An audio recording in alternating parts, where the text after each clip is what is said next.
Hello, Durud and Shalom. We be live. Hi, Monkey. Hello, Duru Shalom and Ola. How you doing? Good, good. How are you feeling today? Excited I'm about the feeling great. new boom booms against, what do you think about the current new military operations by President Trump in southern Iran? It seems to be escalating, still remains in southern Iran, though. Uh, but it is escalating, it's a lot more intense than before. What are your thoughts on it so far based on what you've seen? Look, based on what I've seen escalation. I don't think that's gonna go down. I think it's gonna go up. Okay. Well, do you think did you saw President Trump's? Well, I'll just play it. So Trump just came out and said he threatened that he's going to hit power plants next, which I mean he said this before and then it didn't happen, and now he's saying it again. Will this time be different? Let's play it and see what you think. I would do that. Do you anticipate that the strikes we're seeing this week against Iran will expand? Are you considering hitting energy targets or other locations They're going to inside of Iran? expand. I'll save the energy targets for last, but ultimately we'll hit energy targets, yeah. But we're going to hit them very hard tonight. We're going to hit them very hard tomorrow night. We're going to hit them very hard the night after. And then next week it gets really bad for them because next week comes the power plants. Next week comes the bridges. We're going to knock out all their power plants. We're going to knock out all their bridges unless they get to the table and negotiate. I would do that. Okay, what do you think about all of that? Well, I don't think he should negotiate. He knows they're scum and he knows they're not gonna keep their word. I don't know if that's just to keep them on the fence or he's seriously thinking of going back to that. That would be retarded. But I do say, if you notice, at the second he was asked, well, it is going to escalate. Like it is going to expand. Like if you notice, the first response was so quick that it seems to me like, oh, this is for sure going to escalate. And he has a specific plan per week, but like very specifically, right at the start, when when he first answers the question, he doesn't even let the guy finish. Like this is definitely going to escalate. Okay, but here's a criticism of President Trump that I want you to respond to. Okay, some people are saying that President Trump has made it so that the Islamic Republic doesn't take him seriously. He comes up with a big threat like, oh, I'm going to end the civilization, I'm going to hit the power plants, and then they come and the Islamic Republic comes in like, okay, well, let's talk, we will give you this and this, and then you're like, oh, they're going to give me a deal, they're talking, so I'm not going to do it, right?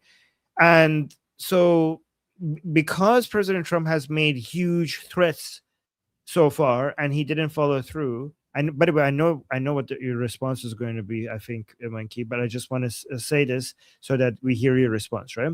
Because President Trump has came out multiple times and made a big threat and didn't follow through, then now the Islamic Republic doesn't take the threat seriously. And especially because Trump himself publicly came out and announced that, oh, we can't do this war because of oil reserves and stuff like that. He publicly mentioned that, like, our oil reserves are too low. The Islamic Republic is not bothered by these big threats saying that we're going to come and hit the power plants. And they're basically calling his bluff. And especially now that he's saying it again, that we're going to hit the power plants. If he doesn't hit the power plants again, the impression of the Islamic Republic is going to be that these people just can't. Like they can't do what they can't open the Strait of Hormuz. They can't come and hit us in the way that they want to. And these are just all empty threats. And we're winning this because if the Americans could do these things, they would follow through with their threats. So what's your response to that criticism? Well, I think I mentioned it right now, like just before you asked me. I said it would be retarded, and I think I would be insulting the developmentally challenged if said that the developmentally challenged would go deal with the RGC again, because I think even they would have enough self awareness to know you can't fucking deal with these people. So any talk of talking to them again would be seen by me as retarded. Oh wow, that's a strong. Oh, even worse. Uh, trying to find a word worse than that. It would be self-deluded. Wow, those are strong words coming from you, as a big fan of President Trump. I'm no fan of stupid decisions, so I don't care what Mm. human makes a stupid decision. If I'm a friend, if I love a person and they're doing something stupid, I would say, "Hey, my friend, hey, my brother, hey, my sister, you're doing something stupid. Why don't you stop being fucking stupid?" I would not be his fan if I coddled him and praised him like he's some kind of golden fucking calf and said, "Oh, it's Trump, so it must be." That's stupid and that's not helping. Might there be, like, I can't steel man that? Might there be a plan that I don't know about? Could he be lying to them and make them think there's a negotiation so they don't take stronger, hardened positions? I don't know about that. I would hope that's the plan, because he does tend to say a thing, say a thing, say a thing, say a thing, and not do it until he does it. Make the threat, make the threat, make the threat, make the threat, make them believe you're not going to do it. But make the threat, make the threat, Mhm. make the threat. And when you do it, hey, I told you like 20 times, you didn't listen. Don't cry now. That's my steel man. But if you're asking me, what is your opinion of this statement? Mm. I think it's stupid. Okay, so here's the steel man of President Trump.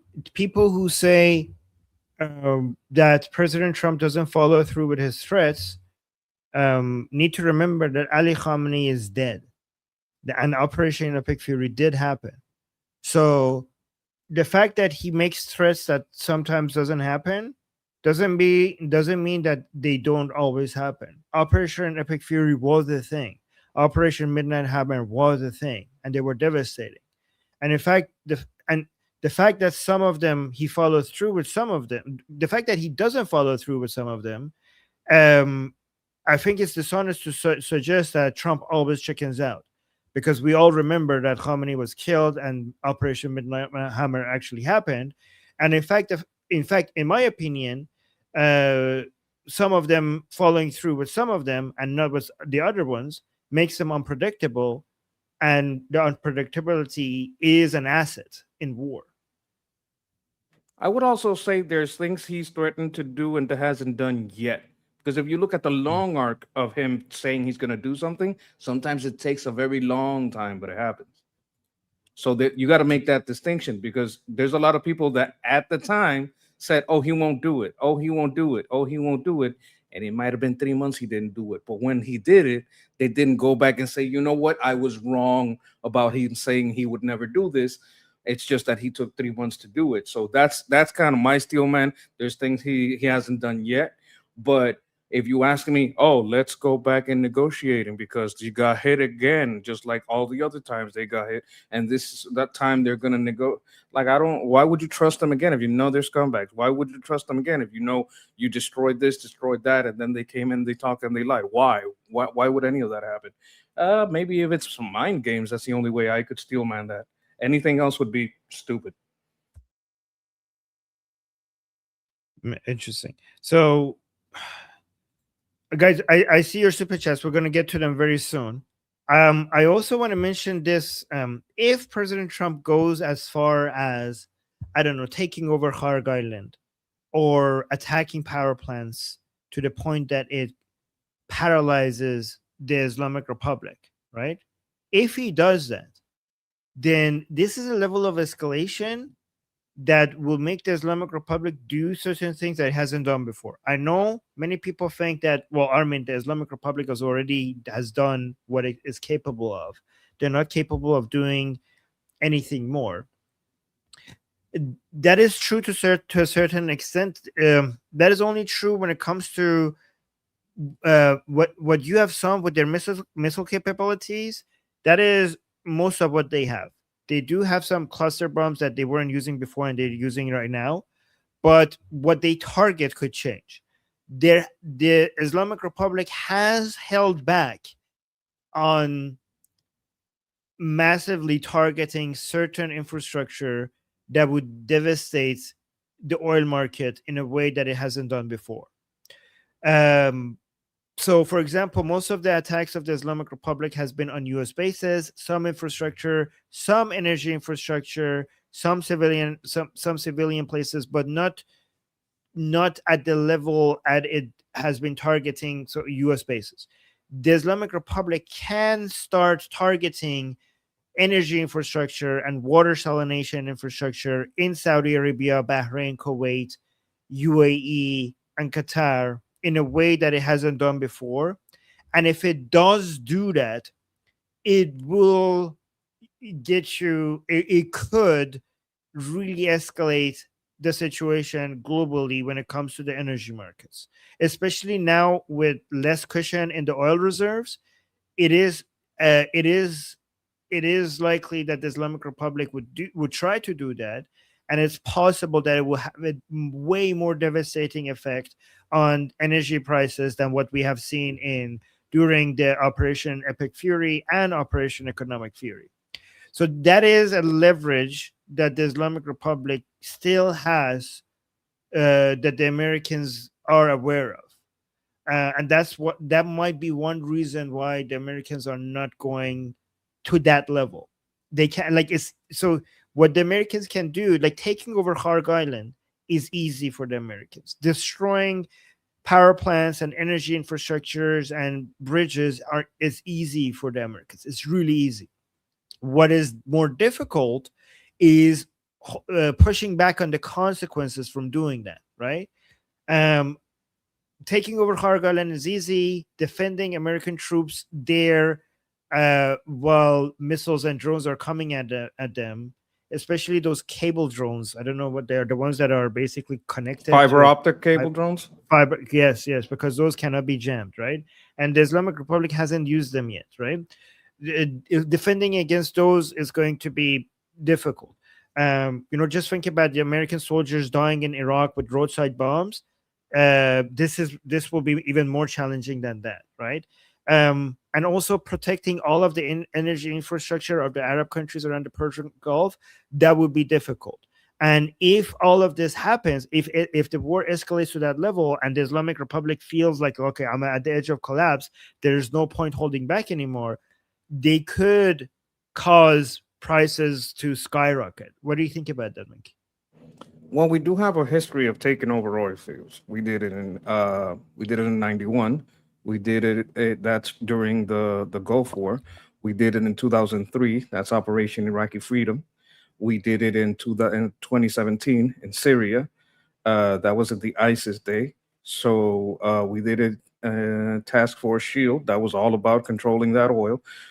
We did it in 2014 in the Morning Glory raids in Libya. To be more specific, the siege of Baij refinery in Iraq, that was 2014 to 2015. In 2019, we did a defensive deployment in Saudi Arabia. And, we do have a history of taking over an oil field, letting it pump and controlling it. So if the plan is, okay, I'll just take the oil. I'll just take the oil. I'll control the oil. I'll defend the oil. Anything that comes against that oil, any attacks on that oil, I'm going to hit with everything that I have as hard as I can until they can't even try to hit it.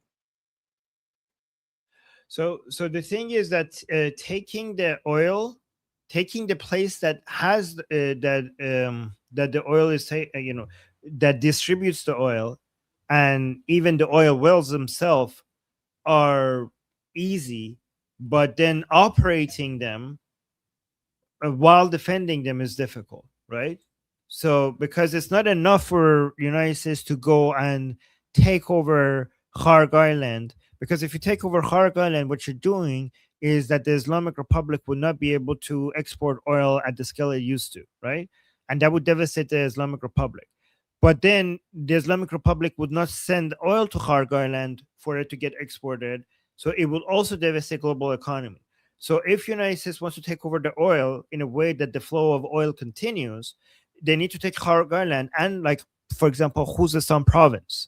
And then once they take that would mean that a much heavier ground, because the oil doesn't come from Harg Island, the oil comes from other areas.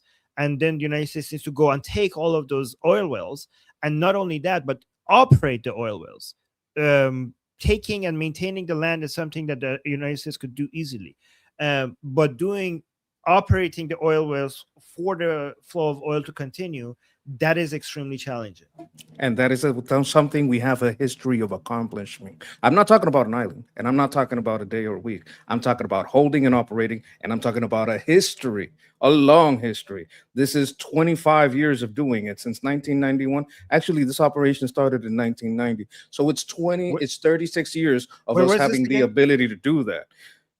Like, I'm looking at the data right now. I specifically, because of this, asked AI, hey, have we been able to hold and operate? Hold and operate. What we usually do is we have local partners. So this might be the start of why we had that escrow account. And this might be the start of working with some local people that don't like the IRGC. And that would be the excuse. So give me like the biggest example on your list. I just want to see the biggest. With ISIS was one of the biggest example with us keeping the oil, Syrian oil. Islamic State swept across Iran in 2019.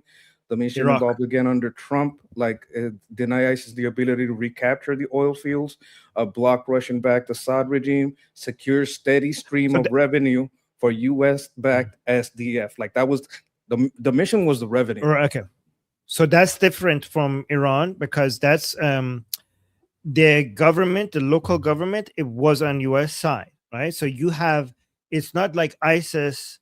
This like so the United States itself is not operating. In Iran, we don't have an alternative like something like the SDF, right?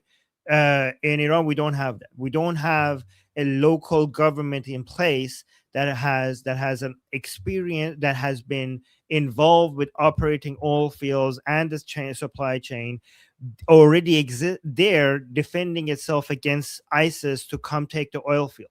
So the de facto, for that example, the de facto is that the oil field belongs to those Kurdish people, right? And United States is helping the Kurdish people push back ISIS trying to take over the oil field.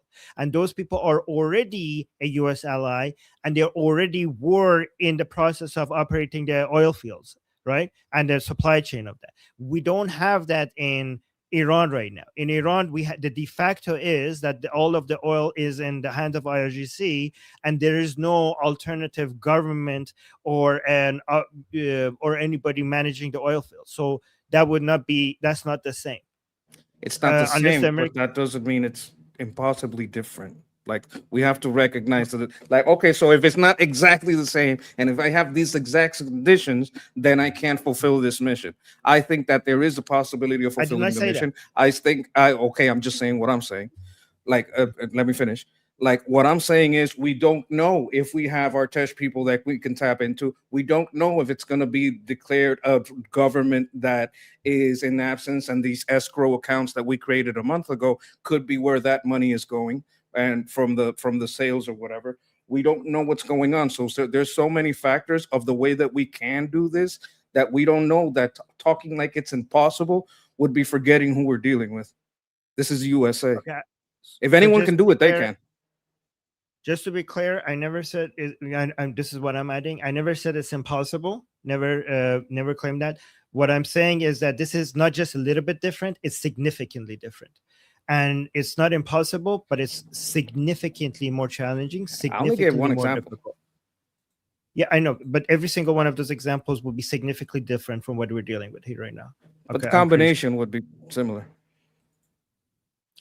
Yeah, but it is. But I'm just saying this is by far more challenging than any of those examples. Just to be clear, and obviously nothing is impossible. And I would never say that. Let's see. We need to listen to the people who are against us. Let's see what their view on this is. So I just while we were talking, I just saw this is interesting because Nick Fuentes was talking about the exact same thing that we're talking about, and I would just want to say the people who are against President Trump and against Israel and pro the Islamic regime, what they think about this. Indeed, this is our enemy. And guys, after this, I'll read your. I know your super chat is actually relevant to this, so I don't want to read it later. So let me just listen to this, and then I'll see what Amir and PJ are saying in the chat. Give me 1 second. Damaging the infrastructure is a different story, because if Saudi Arabia, the Emirates, Kuwait, Bahrain, Qatar, and Iran, if their oil and gas infrastructure is destroyed, it will take 5 years to rebuild. Notoriously, Oil and gas is a very expensive enterprise, and this infrastructure is very. So right now, I think he's misrepresenting what's happening. President Trump didn't say he wants to destroy the oil and gas infrastructure. He said he wants to hit the power plants, that that take the oil and gas, the processed product, processed fuel from the oil and gas, and turn it into electricity. That's what President Trump is saying. That I don't know if he misunderstood what President Trump said, or No, he's lying. or not, or he's lying. 5 years to rebuild. Notoriously, oil and gas is a very expensive enterprise, and this infrastructure is very capital intensive. It takes time to rebuild. And once you're in an open war zone, it becomes very complicated. You're going to need to give these companies reassurance that they will be secure, that their civilian crews are going to be safe. And then they need to go in and convince investors and these companies to rebuild. And then the actual rebuilding, it takes years, not weeks, months, but years. Okay, Years. okay. Give me a break here. He's making a whole lot of assumptions. He's assuming that, like, we know the strait is closed now and it's closed on purpose. He's assuming we won't be able to, number one, protect these countries. Number two, allow them to have their oil run through. Because there's another side of this operation where we have every other Persian Gulf ally pump at maximum and just, escort every ship out. We could do that and keep the oil flowing. We would need those investments in America to come more now than later and be more factual than promised. But it is something that can be done. So if we're talking about just maintaining the flow of oil right now, we could hit so hard and constant that is a possibility. And he is ignoring that completely to try to claim that all these facilities in all these countries are going to be destroyed. That's a big assumption. And everything he says after that is based on that assumption. Okay, somebody in the chat saying don't give him airtime. So let me be clear. This guy's airtime that he gets is like more than 1 million times more than whatever we could give him. Like, and I'm not exaggerating, right? This is with the airtime that we're giving him. This guy is huge. Okay, this guy is huge. What we're doing here would not make a dent, would not make a difference. And also, we need to listen to what our enemies are saying, because we're at war. And when you're at war, you monitor the movement and the positions of your enemy. Like when you're in a battlefield, your commander of your battlefield is always has the binoculars on and is just watching the movement of the enemy. So we want to make sure that we are paying attention to the people against us are Can saying. I ask you something about that? Wouldn't we get more airtime from featuring him than he would from us? Like, that's how big his audience is, that people who hate him is going to click on, let me watch anyone devastate this bastard. That way, who's here? Oh, Armin, go ahead and devastate this bastard. And we would be gaining more than he could gain from us. That is a possibility. In fact, we may take some of his viewers that like him, but here are enough of our clips and say, you know what? He is full of shit. Right. Okay. Anna's also saying, I understand. Okay. Appreciate you. Yeah, appreciate you too. Maybe 5 years, maybe 10 years. And so this means that the supply of energy is permanently reduced. That's an altogether different story. And this is why the United States has been reluctant to make this an energy war, because then we realize the problem becomes so much more severe. It's not a question of See how he went from 5 years to permanent? How is it 5 years? First of all, he says it's going to be 5 years under the assumption that all these places are going to be devastated and destroyed. And then he turned 5 years into permanent. Like, that's a shifting in what your brain is accepting about the premise. Like, he is playing, he likes to play mind games. So the way I see it, what he's not taking into account is that if you go in and basically damage the Islamic Republic to the point that the whole thing falls apart, and then you bring stability to the Persian Gulf, even if without even if we do what he is saying, that we damage the infrastructure, oil infrastructure in Iran, the security from the flow of oil from Iraq, Saudi Arabia, and other, and gas from Qatar and other countries around the Persian Gulf will more than compensate for the loss of the oil supply from the Islamic Republic, right? No, It I will. don't think that's what's going on. I think he has a motivation that comes from where his income is. So he makes But the I wasn't assumption Let me that finish. best aligns. Like you say, well, he's not seeing. No, he sees it. He knows you're right. Oh my He God. knows everything you just said is true. Okay, but let me finish, okay? Because and every time when I'm saying he's not seeing that, like assume I'm talking about the audience, because I cannot keep changing. I cannot keep monitoring my language got regarding. it. Yeah. So just My think bad. like when I say yes, no, it's okay. Because when somebody is talking, and they're telling you BS, I'm just going to talk about what they're saying as if they mean what they're saying. But I understand. I completely agree with you, Monkey, that this person is probably understands the lies that he's putting out there, and he has an agenda. But you're completely right to point that out, right? But what I'm trying to say to people, okay, to people who might fall for this BS, you have to understand that it will be offset. The security, the fall of the Islamic Republic will cause, short term, it will make oil prices go really up. But long term, it will have such a positive effect in securing oil supply. Even in the short term, if the oil infrastructure in Iran needs to be rebuilt, assuming that they will target it and destroy it, which I don't see why they would do that. You could just take out the power plants, and that will already paralyze the Islamic Republic. But even if you do that, let's say you take 5 years to rebuild it. Those 5 years is not going to devastate the energy markets, because now everybody sees like, oh my God, without the Islamic Republic, there's so much steady supply of oil from almost every other country and around the Persian Gulf. So the world will be, I think the oil prices would drop significantly, right?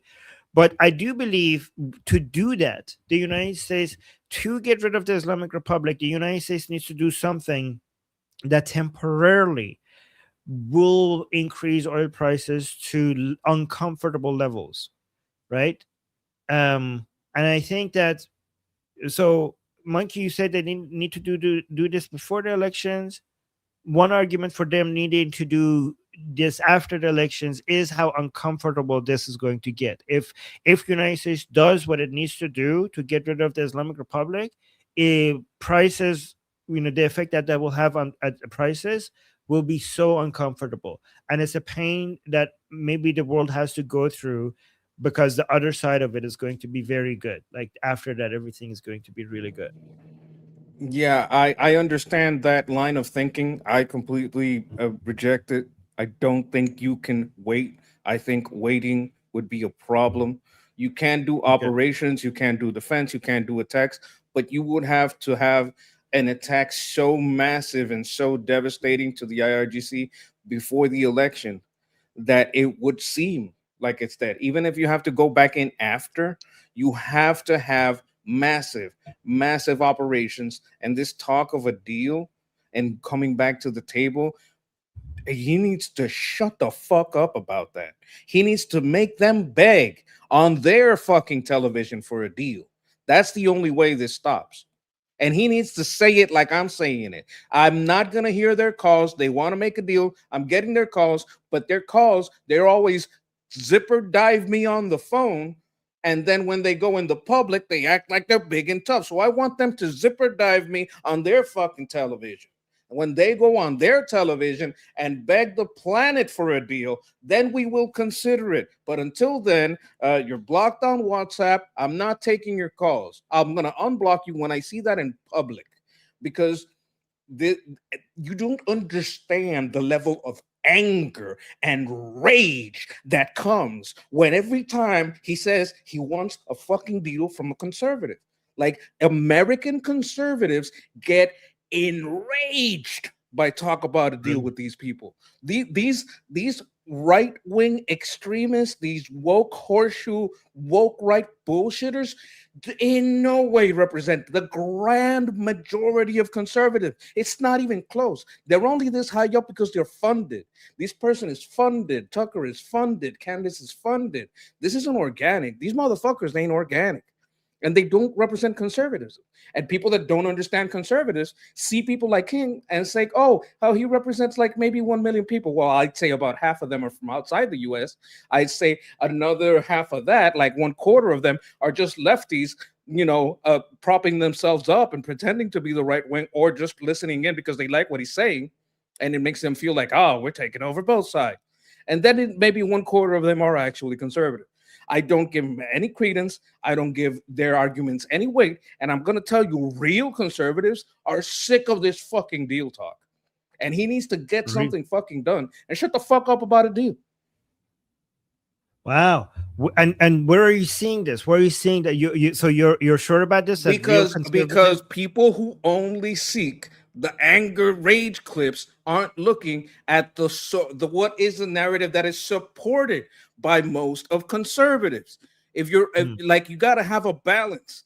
If you listen to this guy and you don't listen to someone like Asmongold, who's not an extreme, he's like a conservative but center right, very center, I would say he's more center than he is right, but very close to the center. If you go to anyone that's closer to the center, they're sick of this deal talk. They're very logical people. They're measured. They're not emotional. They don't got this I hate Israel. They don't got this isolationist mentality, because that's an emotional mentality. If you try to approach this logically, of course we can't hate Israel just because they're Jewish. Of course they're not behind every plot. There's Marxist in Judaism. There's Marxist in Christianity. There's Marxism among Jewish people, among white people, among black people. The problem here is the top-down authoritarian people against individual rights. And they come in every race, they come in every creed, they come in every profession, and they come in every country. That's the problem. These people don't represent like most conservatives at all. Not even close. Okay. Let me finish this and then we'll go back to President Trump. This an energy war, because then we realize the problem becomes so much more severe. It's not a question of resuming the supply of oil, ending this temporary interruption. It becomes this huge problem of capital and construction, and then establishing a secure zone in these countries, both countries to rebuild. It's very problematic. So if that's a real threat, you have to consider what that actually entails. If Trump is going to be bombing civilian infrastructure in Iran next week, it's over for everybody. So I'm not sure if that's a serious threat. This is where we are. All right. So that was that. He thinks it's not a serious threat. And again, it all comes with the misrepresentation of what Trump said. Trump didn't say he's going to destroy, like from the very beginning, it started with the claim that Trump wants to hit the energy infrastructure. Trump said power plants. Like, I don't know, like, do people not understand the difference between the oil and gas infrastructure and power plants? Because that's pretty basic. Look, he's lying. Like Nick is lying. Of course, Trump didn't say that. Of course, Trump doesn't want to destroy the infrastructure. He'll to protect it as long as he possibly can. And if he does that, like, he might do it. But if he does it, you're gonna see Marines land. If he does it, we're going all in. That's why I don't think it's gonna happen. That's why I don't like the threat of the plants, because to have the threat of the plants, that means you're doing something larger. That means you need to control electricity inside. You need to have everything, off. And why would you need to have everything off? Because you're doing something in land. Like these are the things that you do things for a reason, right? And the reason to turn off power plants is very specific, right? So I don't think he's gonna do it. But if he does it, the significance militarily is very different. Why would we turn off power plants? And there's different ways to do it. You can turn it off without destroying it. There's different ways to take out a power plant without destroying it. But if that happens at any level, what's going to happen on the ground is very different.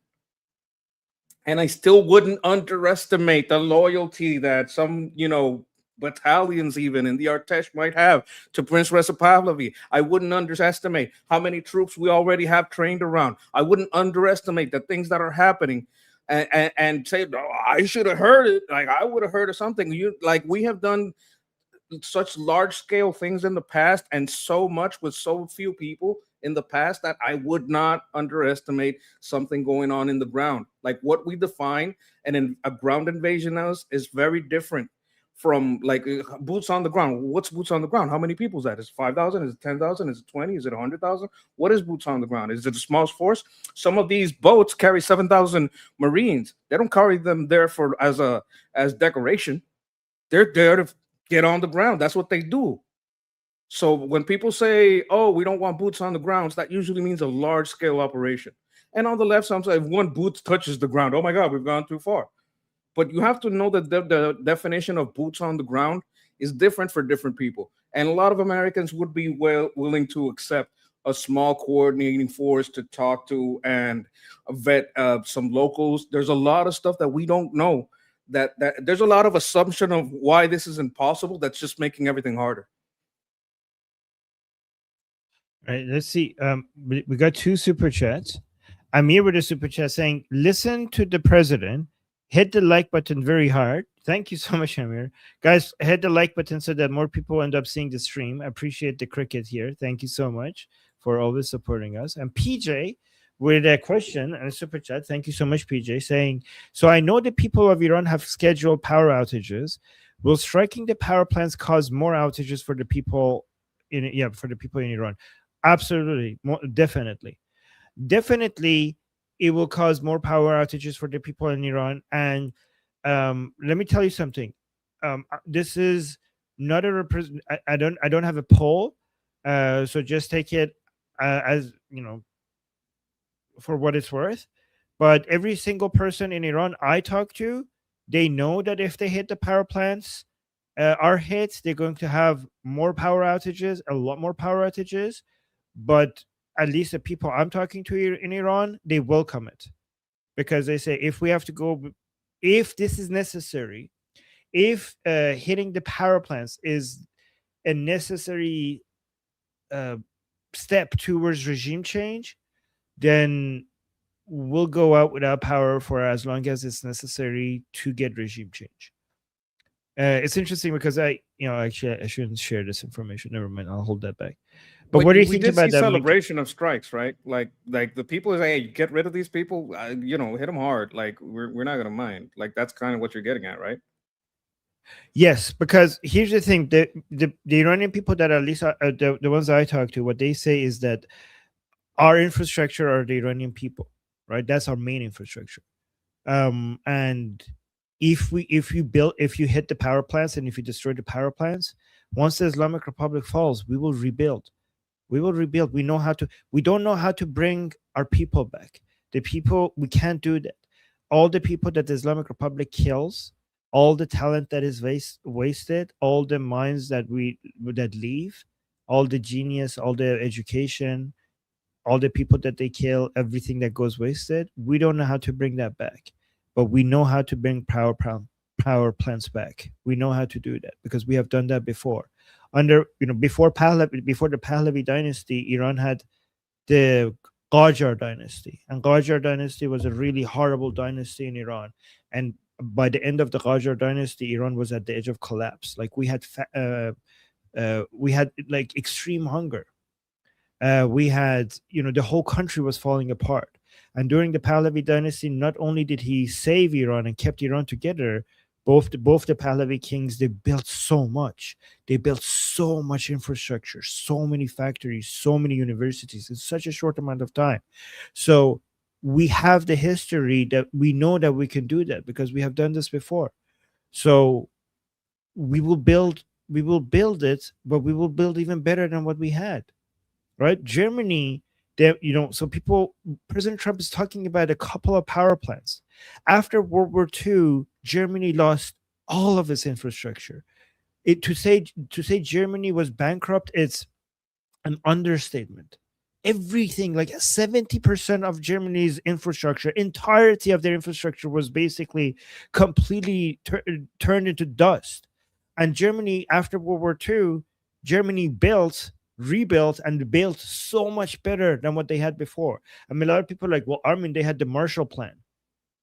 We have oil. We have oil and gas. The oil and gas that Iran has is so much more revenue than the money that the Americans gave to the Germans in the Marshall Plan for them to rebuild. And we have the people and we have the experience. We also have people like, oh, Armin, like, but just Germans could do that. The Iranians can't do that. First of all, yes, they can. They can do better. We already have done that. We have the experience. We have seen that the Iranian people have built so much from nothing. So that is a lie. The Iranian people can build as much as the Germans are planning because we have the revenue coming out of the ground. Mike, you're angry. I absolutely agree. I think that it's absolutely true that their infrastructure. Like some say that they had more modern infrastructure because the infrastructure that Axis was working with was very old, and once all their factories got wiped out, the ones that were made had the latest tech. They had the latest and this one of the things, sadly but true, that most advances technology and production is war. When countries switch to a wartime economy, it advances their production a lot, and the one that is the most advanced tends to be the one that won.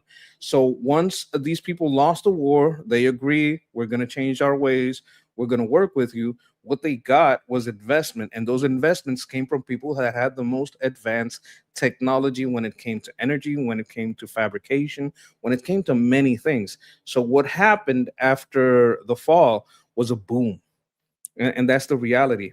Remember Japan. Japan got hit by 2 nukes.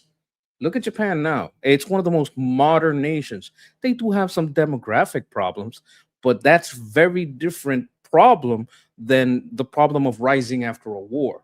Like the problems they have now.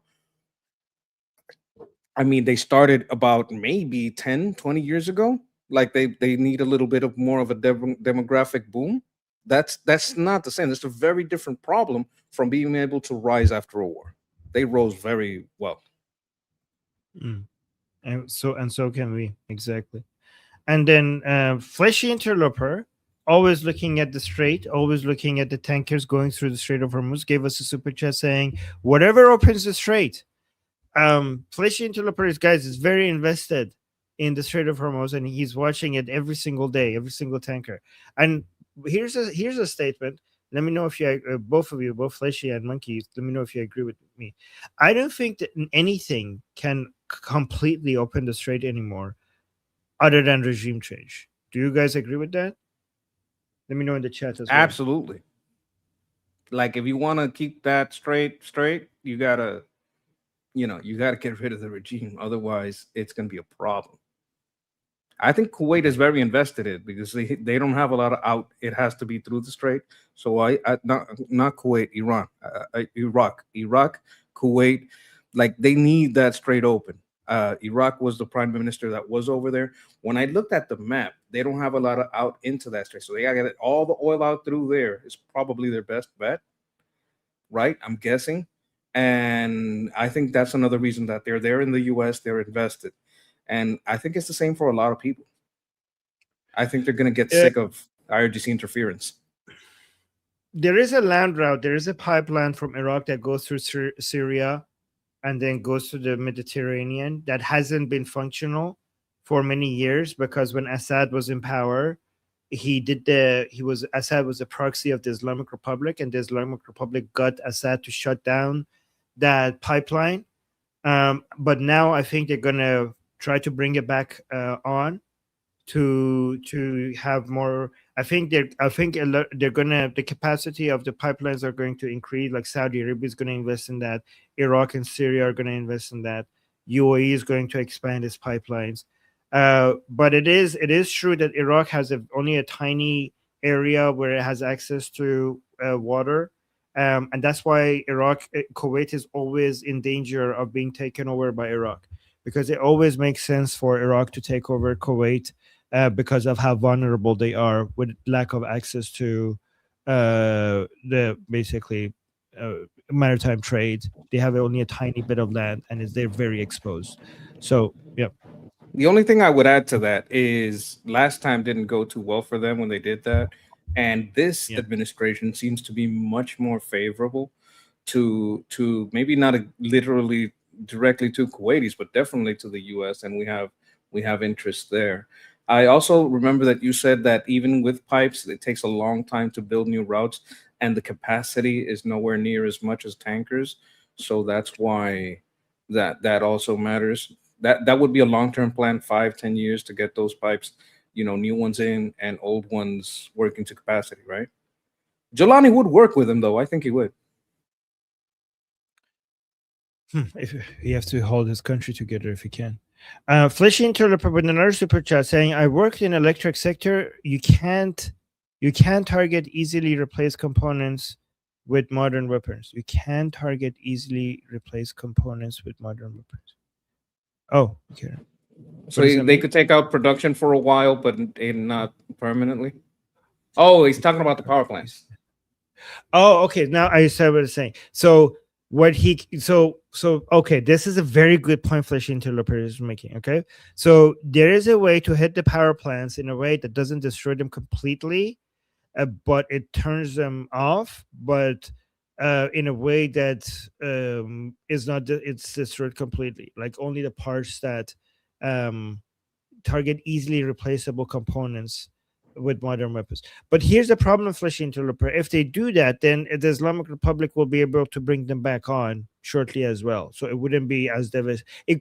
It could be a good warning to them, as by the way. So you could hit the power plant in a way that shuts them down, but it's easily replaceable and bring them back on.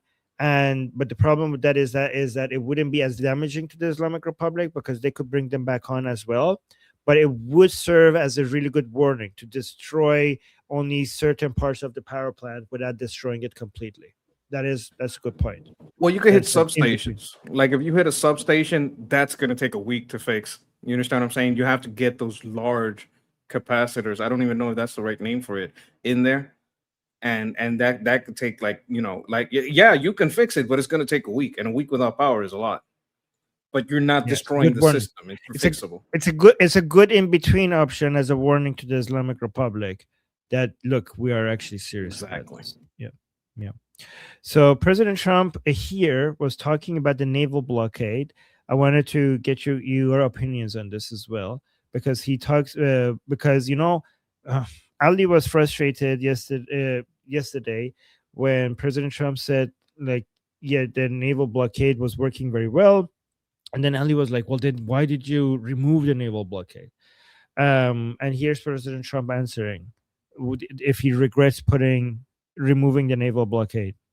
Given how the Iranians have been behaving. But by the way, guys, it's back on. So the naval blockade was on, and then President Trump removed it after the MOU was signed, and now it's back on. Now the question is, do you regret ever removing it? Shouldn't you just have kept the naval blockade throughout that time? Given how the Iranians have been behaving, do you have any regrets about lifting the naval blockade or giving the sanctions waivers? No, I gave them a chance. I wanted to give them a chance at making a deal. We had a deal 2 days ago. It was done. And then all of a sudden, they couldn't do it. They didn't like something about the deal. They couldn't do it. And they shot first, and that was a big mistake that they shot first because we have been knocking the hell out of them. They're very difficult people. 47 years we put up with it. The SS Cole, you go back all the way, thousands of people, thousands of Americans were killed, a lot of soldiers were killed. A lot of soldiers are walking around or not walking around. I mean, they've been so badly injured. The arms, the legs, the face, with the Soleimani, with the bomb. They call it the roadside bomb. Most people call it the roadside bomb. It's a disaster. And I killed him in my first administration. Had I not, it might be a different story today. He was a mad genius. He was probably a madman, but he was a general, and he had total control over the country. And I actually think the leaders of Iran were afraid of Soleimani. But I killed him. And by the way, with him went a very bad person also. They happened to be meeting each other at the airport. and a very bad person from Iraq happened to be a leader of Iraq happened to be killed in that same incident. So I don't know if I did you a favor or not. I've never asked you that question. You probably would know better than me. But no, I think that what we've done to Iran is we've taken away almost all of their military capability. Okay. So when it comes to here's what people say with regards to President Trump removing the blockade and putting it back on. Some people criticize President Trump saying that he should have kept the blockade on the entire time. So there's two, in my opinion, there's two defense of what President Trump did. One that most people talk about, but another one that I think Monkey Ali and I have talked about, but I don't see many other people talking about it as much. The main defense that I hear is that President Trump should have given them a chance to show to the world that these people cannot be dealt with. Like he's gaining more legitimacy for going after them by demonstrating that, look, I give them a chance and it didn't work, right? That's the one that I hear the most, but which I disagree with. But I think people underestimate how important it was for the United States to let the oil flow, even if it's the Islamic Republic flow, come to the global markets. I know it's frustrating to hear that to flood the markets with oil, we had to allow the Islamic Republic's oil to be sold as well. I know that's frustrating, given that we know that a lot of that money is going to go to the Islamic Republic being able to defend itself. But it is what it is. It was necessary. It would be irresponsible for the Americans to allow all these countries to get that close to to critical levels of low oil reserves in every country, especially the United States. So that was opening the Strait of Hormuz by doing the MOU and removing the blockade was necessary, even if you don't like it. It was necessary. But I think those are the two reasons. What do you think, Mikey? Well, there's some other reasons that I could add. If you noticed, it's not the same ships that are out there. These ships that needed to be switched out. We can still chase ships. Like, just because we had a blockade there doesn't mean we can't chase down Shadow Fleet ships. I think we did in at least 2 occasions during the MOU that we went after a ship. I'm not absolutely sure, but I think it was specifically 2. So these were more suspected of carrying dual use things, not so much oil, which makes a big difference here. But we did have to rotate out those troops. And you have to understand, if you want to do economic fury, they have to be trying to get that money out. So maybe one of the plays is see where the money is going, trace it, find those people. Like, we don't know if the reason those people that got caught in Iraq got caught because when the money started flowing, people started noticing where it was flowing. They give Iraq a little ring and a little ding ding and hello. Yeah, you got some money going your way. Probably to these people, you might want to check them out. Bang, bunch of arrests in Iraq. So you have to understand there are other operations happening that are not the blockade. Like what happened in Lebanon. Maybe we saw money was flowing there, started working with these people and say, look, we know the money is flowing here, here, and here, Lebanon. So are you going to work with us, or are you going to be our enemy here? You want to be our friend? You want to be our man? Oh, you want to be our friend? Okay, so you got to be friend of my brother over here, Israel, and the 3 of us are going to work together so that this money that's coming from this oil from Iran doesn't get to Hezbollah, and we're going to crush Hezbollah, the 3 of us together. That's on the Lebanon side, and then you have on the Iraqi side the operations we saw. So you have to understand that there's just many layers. There's many layers, and Iran is one point on a triangle. We have very bad triangles. We spoke of 2 of them yesterday. Another one is Iran, Russia, and China. We have to understand that there's a bigger map that's being played with here. And part of that map is ensuring that the energy that we get starts being friend-shored and onshore. That's why I talked yesterday about Brazil ramping up production. And they're like kind of friendly, kind of like, iffy. But Argentina is also ramping up production. I had 2 more yesterday. I don't remember. One of them was USA. Ramping up production. I'm sure Canada is ramping up production. So as long as we have ramping up of production everywhere else on Earth, there may be like a good offset. So this is not like we look at the strait like it's like the only thing that's happening on Earth, and we can't do that. We can't do that about a blockade because there's many aspects to this. Okay, let me see. You start this comment. You wanted to respond to it? Yes, he's probably talking about the parts that we can easily replace them, but they can't. So we can take out the power plants without destroying them permanently. I think that was the larger point being made. Like if we wanted to take them out in a way that they can't get them back out up, but we But do you want to can. give the context to the people who don't know what you're like? Okay, so This is from an before, earlier comment. yeah. On that So earlier comment, we were discussing taking out power plants. Can we take out the power plants? Fleshy Interlover was telling us that he kind of worked in this field and that there are yeah. parts that can't be hit that are hard for them to replace, but easy for us to replace, is what I'm gathering Yeah. context from the previous and this comment.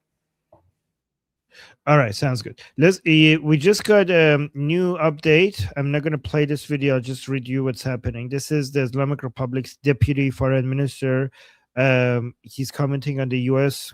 Saying that they're going to be striking power plants and bridges. He's responding to it, saying wherever the Americans strike, our armed forces will respond in the same manner.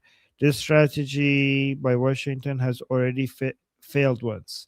So he's basically the Islamic Republic foreign ministry is saying that if they hit our power plants, we're going to go after the power plants. In my translation of this is that they're going to go after power plants in the Arab countries around the Persian Gulf, or maybe their oil infrastructure. Basically, infrastructure. That's what he's warning. Have they ever done that successfully? They haven't heavily targeted they have targeted some oil infrastructure just a tiny bit, but they haven't rained missiles on them like they do sometimes with US bases. The thing is that there's not as much defending, not as massively, but yes, but not one like heavily. is all I can remember. One, I think it was in UAE, but only one power plant that I can remember. Nope. I think they're going to go after oil infrastructure, and they have done that, and it has been, some of them has hit, not a lot, but some. All right. I mean the most famous, by the way, if we could, but this started years before with Aramco, like if you guys remember, like this whole started with in President Trump's first term, when the Islamic Republic hit Saudi Aramco energy infrastructure with a drone. Back in the day, this whole started with that, so that was successful, and that was a long time ago. Anyways, so President Trump, another couple. Let me actually close these other ones. So this goes back to what you were saying about these people, the nature of these people, and whether or not you could actually deal with them. And also, also this goes back to President Trump in back in the 80s, knowing, having the strategy of taking Kharg Island, right? So just wanted to see, because President Trump, a lot of people say President Trump understands the Islamic Republic. He has been talking about it since the 80s, right? But then some other people push back, are like, well, if he does, then why is he still talking about dealing with them? So let's play this video quickly.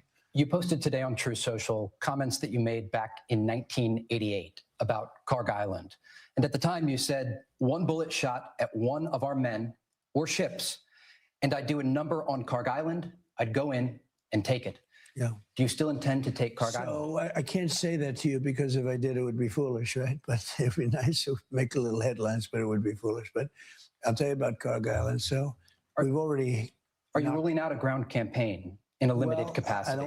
I don't want to say that either, but I would say no if I thought it was appropriate. It's like sometimes you need a ground campaign, but we have other people that will do the ground campaign for us. But we already hit Kharg Island, as you know, twice, even 3 times. I said, hit everything but the oil. Just leave that little area from 25 yards out. Leave that little area. Don't touch the oil, because I don't want that in terms of the world economy. It's a chunk of the world economy. Quickly. You posted today on True Social comments. So what do you think about that? Look, it sounds good. Like, you know what?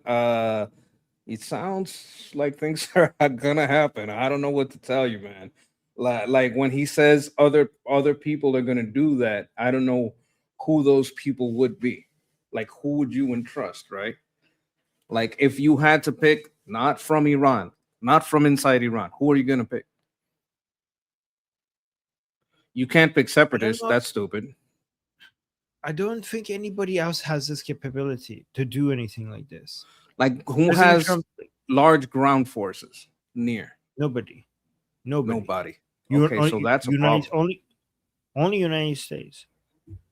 Okay. Yeah. So I don't Well, know what other people is. other people could be shipped in, flown in.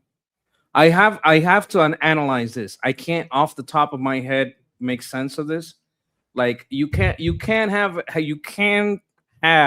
some outsized forces come in, but you'd have to put a Guys, king on the table, and putting a king on the table is extremely dangerous.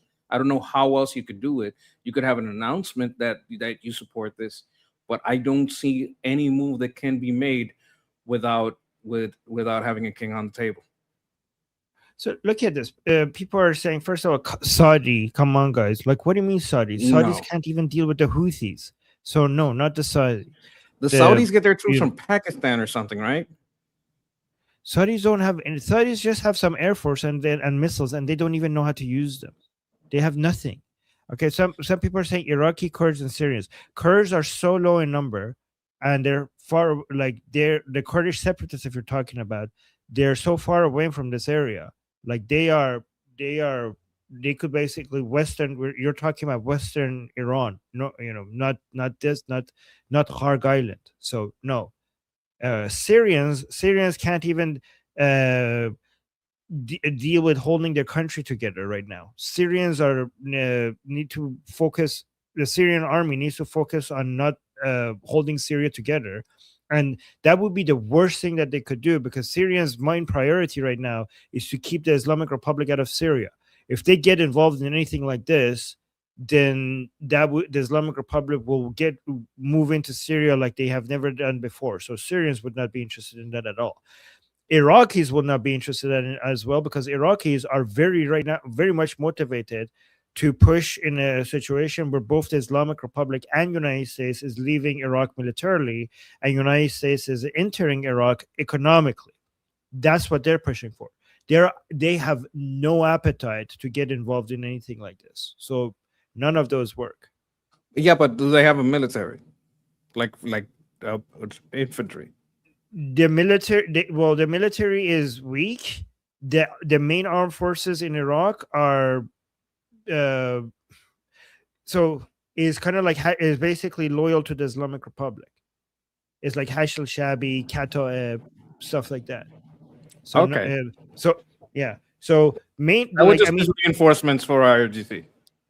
Yeah. So we have, if Iraq gets involved, it will get involved. A lot of the armed forces that will get involved from Iraq will be on the Islamic Republic side. I don't see, like, unless there's a hidden force. Yes, gens maybe. No. No. The one thing I'm thinking about is the one thing I don't want to say too loud because it puts them in danger. And I'm not talking about the people. Somebody's saying, can Israel hold it? Israel doesn't have the amphibious ability. Amphibious, like, they don't have USS Boxer. They don't have Israel has the ground force of Israel is good for operations in Gaza and in Lebanon. It's not the same. They don't have the same numbers and the same ability and the same equipment to operate like this so far away from their borders. And at that, they do special operations far away from home and in a very targeted level, and they're very good at that. But when it comes to ground invasion, unless I'm wrong about this, they don't have that ability to go and hold an island. I don't think that's politically even anywhere near their appetite. I don't think anybody would want that. But not Israel, not any of the Persian Gulf allies. That would just ruin any future peace deals. So Ukraine, when Ukraine gets involved in the Middle East, they send a few soldiers to train the local population, but they equip people with drones and train them like they did in Syria. They don't send a lot of soldiers there. They send a few for training purposes, and they equip them with drones. Guys, And they, we're talking they about need, holding. We're talking about Mm. holding. We're not talking about attacking. We're talking about controlling. You need humans there, and you need humans who can defend themselves. So this is like physical. What boots on the ground do we need? That's the conversation we're having here. yeah, and Ukrainian need their manpower to fight against Putin, right? If they get involved somewhere else, is because they're selling their drones and their services to train and equip the local population there, and they get paid for it, and they use that revenue to fight against Russia. But they can't afford to move a lot of manpower, and this will require a lot of manpower, fighters on the ground, and Ukraine needs every single one of them, like back at home fighting against Russia. I do understand that Um, we are brainstorming, so we're kind of throwing everything at the wall to see what yes, sticks. So it's appreciate the effort. yes, yes, yes. We got a super chat by Don saying, "What if they've been training outside Iranians who are willing to fight? That's why we been buying time." This. So here's the thing: we would notice that if that was happening, because the number of people you need is to do something like that is very high, and you can't do that at that level without it being found out. That would leak. An operation at that level, at that uh, scale, would leak. If it's like a special op, like a group of elites that they're training to go in and do something and come out, that would be, you would be able to keep that hidden. But if you're like training tens of thousands of people to go and hold an island, that would get leaked. We would know about that. Like there's no way to explain like tens of thousands of Iranians outside of Iran just not showing up for work all of a sudden, like not showing up to their office, not showing up to the gym. Their moms and fathers like, where's my son? Why are they not? I'm seeing like, it's not like hiding tens of thousands of Iranians all of a sudden switching their lifestyle and doing something else. That would be impossible. And thank you for the super chat. I start a comment there. Okay, let me see. There you go. You want to read that, Sean? Can't think about anybody. Greenland, yes, Greenland. Greenland is coming to save the day. Greenland is coming. Yes. I'm bringing them in. Yeah, she's kidding. Yes. Sean is kidding. Thank you, Sean. Thank you, Sean. Yes, Greenland. Canada. I mean, that would be even a less likely. Okay, sure. Okay, so we don't know who he's referring to. Any guesses, Monkey? What you want to guess? Do you have any guesses? I'll put it out there because we've kind of talked about it. The only way that I would do this if I had whole battalions loyal to His Royal Highness. If I had Artesh and I had Artesh at high levels, like people don't know, but we've secretly been communicating with them for a very long time, and people just don't know because we told everybody, look, stop making videos, shut the fuck up, stay in contact, and we'll see how this goes. At the right time, you're gonna get armed from us, not them, and you're gonna defend the people. But don't fucking turn on the people, because this is your chance to fucking redeem yourselves and become what you were always supposed to be. That's the only if that's the only play I can see. That's the only armed military that's not us, is not coming from an outside and would try to break the integrity of the borders, that has a history that goes before the IRGC, that can recuperate their image and become like literal saviors if enough of the leadership there and enough of the low-level infantry is willing to be down, and we've secretly been doing that for a long time. That's the only thing that makes sense to me. But I'm not putting this in the that's what's happening column. I'm putting this in the you're not giving me a whole lot of options here column. So maybe. I think, is this super chat by Zipgun, and basically kind of what you're saying. So Zipgun saying, do you think that there is a sufficient number of loyal IRGC to create the need for a large force to hold territory? Oh, what do you think about this? The only problem with the IRGC is not their number as far as military on military, it's the number of weapons they control.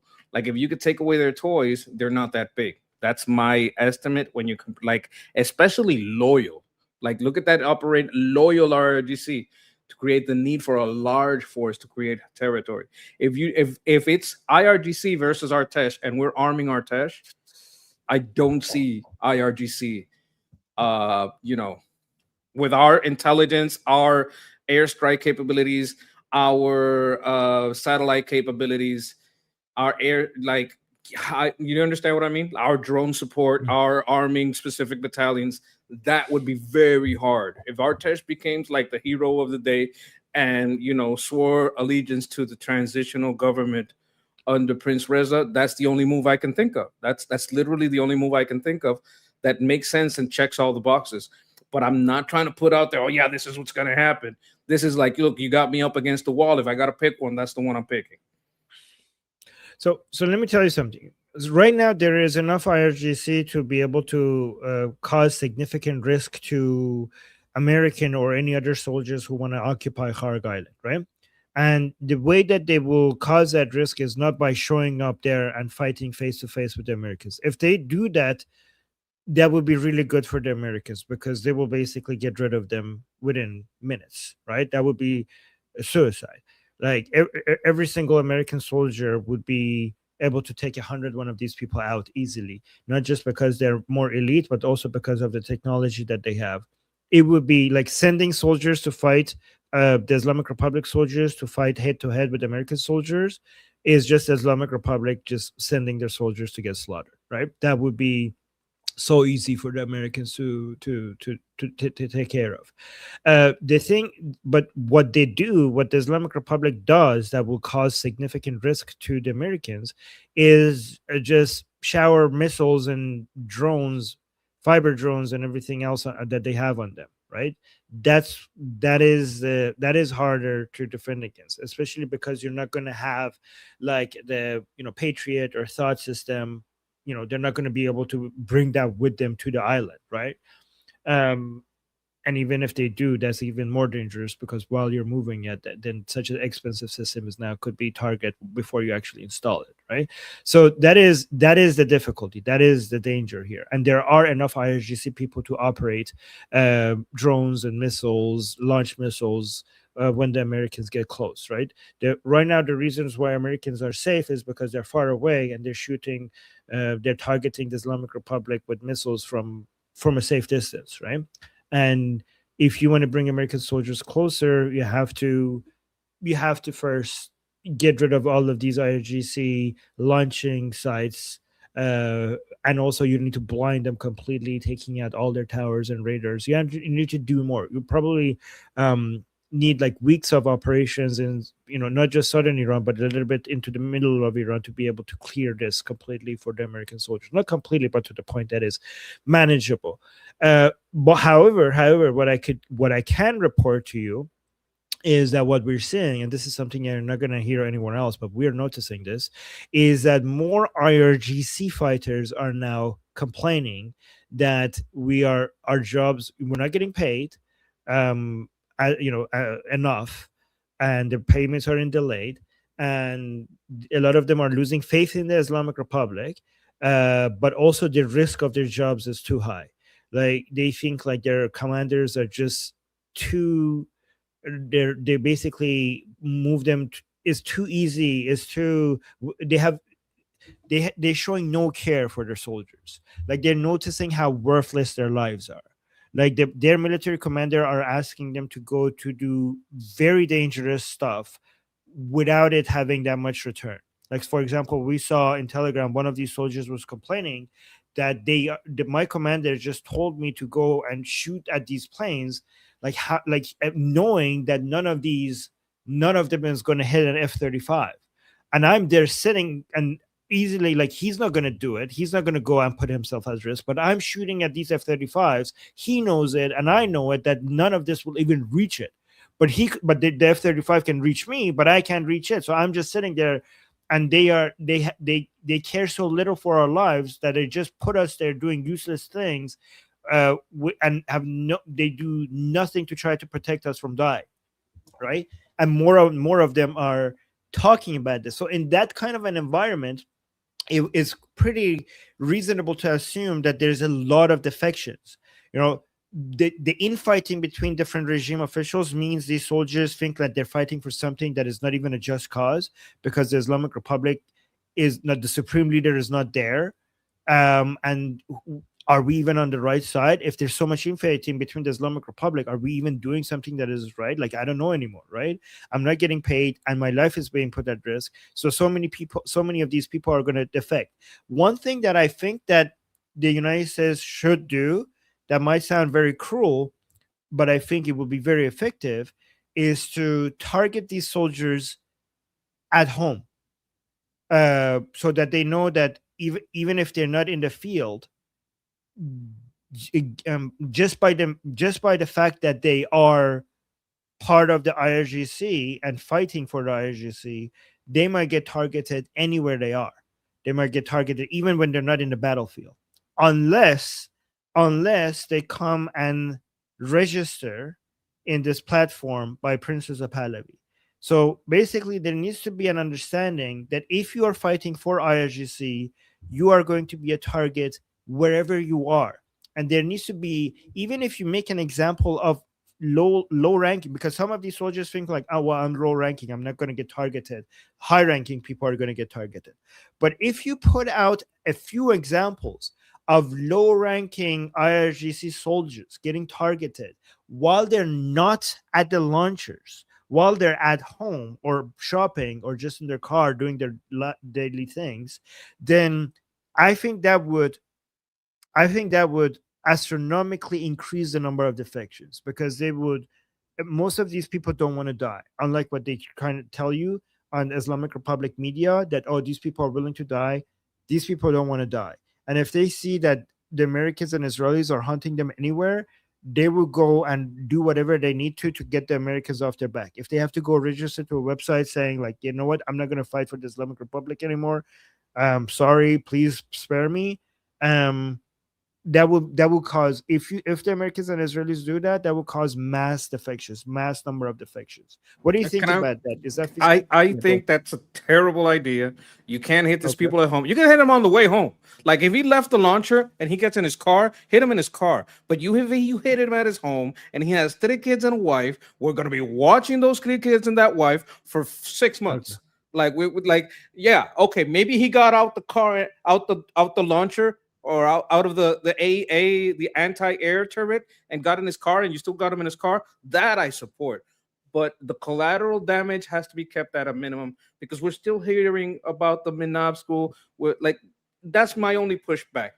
And yeah, the life lover thing. One adjustment.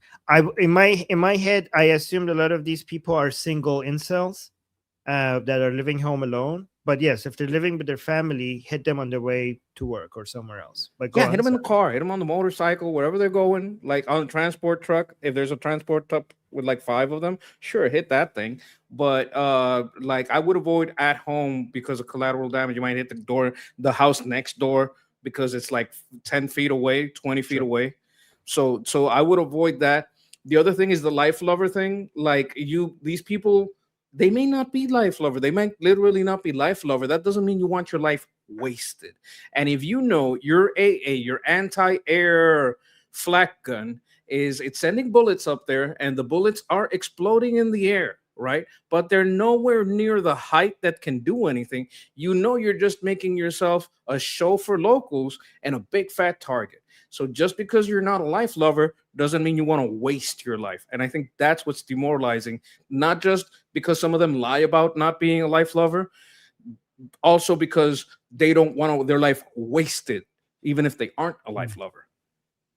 Yeah, to your point, actually, that's interesting that you say that, because I do see comments of some of them saying, you know what, I want to be I'm willing to be a martyr, but not for this regime. Not for this Jewish Islamic Republic, not for this regime that has been taken over by Zionist Jews, like talking about Ghalibaf. Like, that's not what I want to die for. I want to die for Islam. I don't want to die for holding on this regime that has been infiltrated by Jews. That's what some of them are thinking.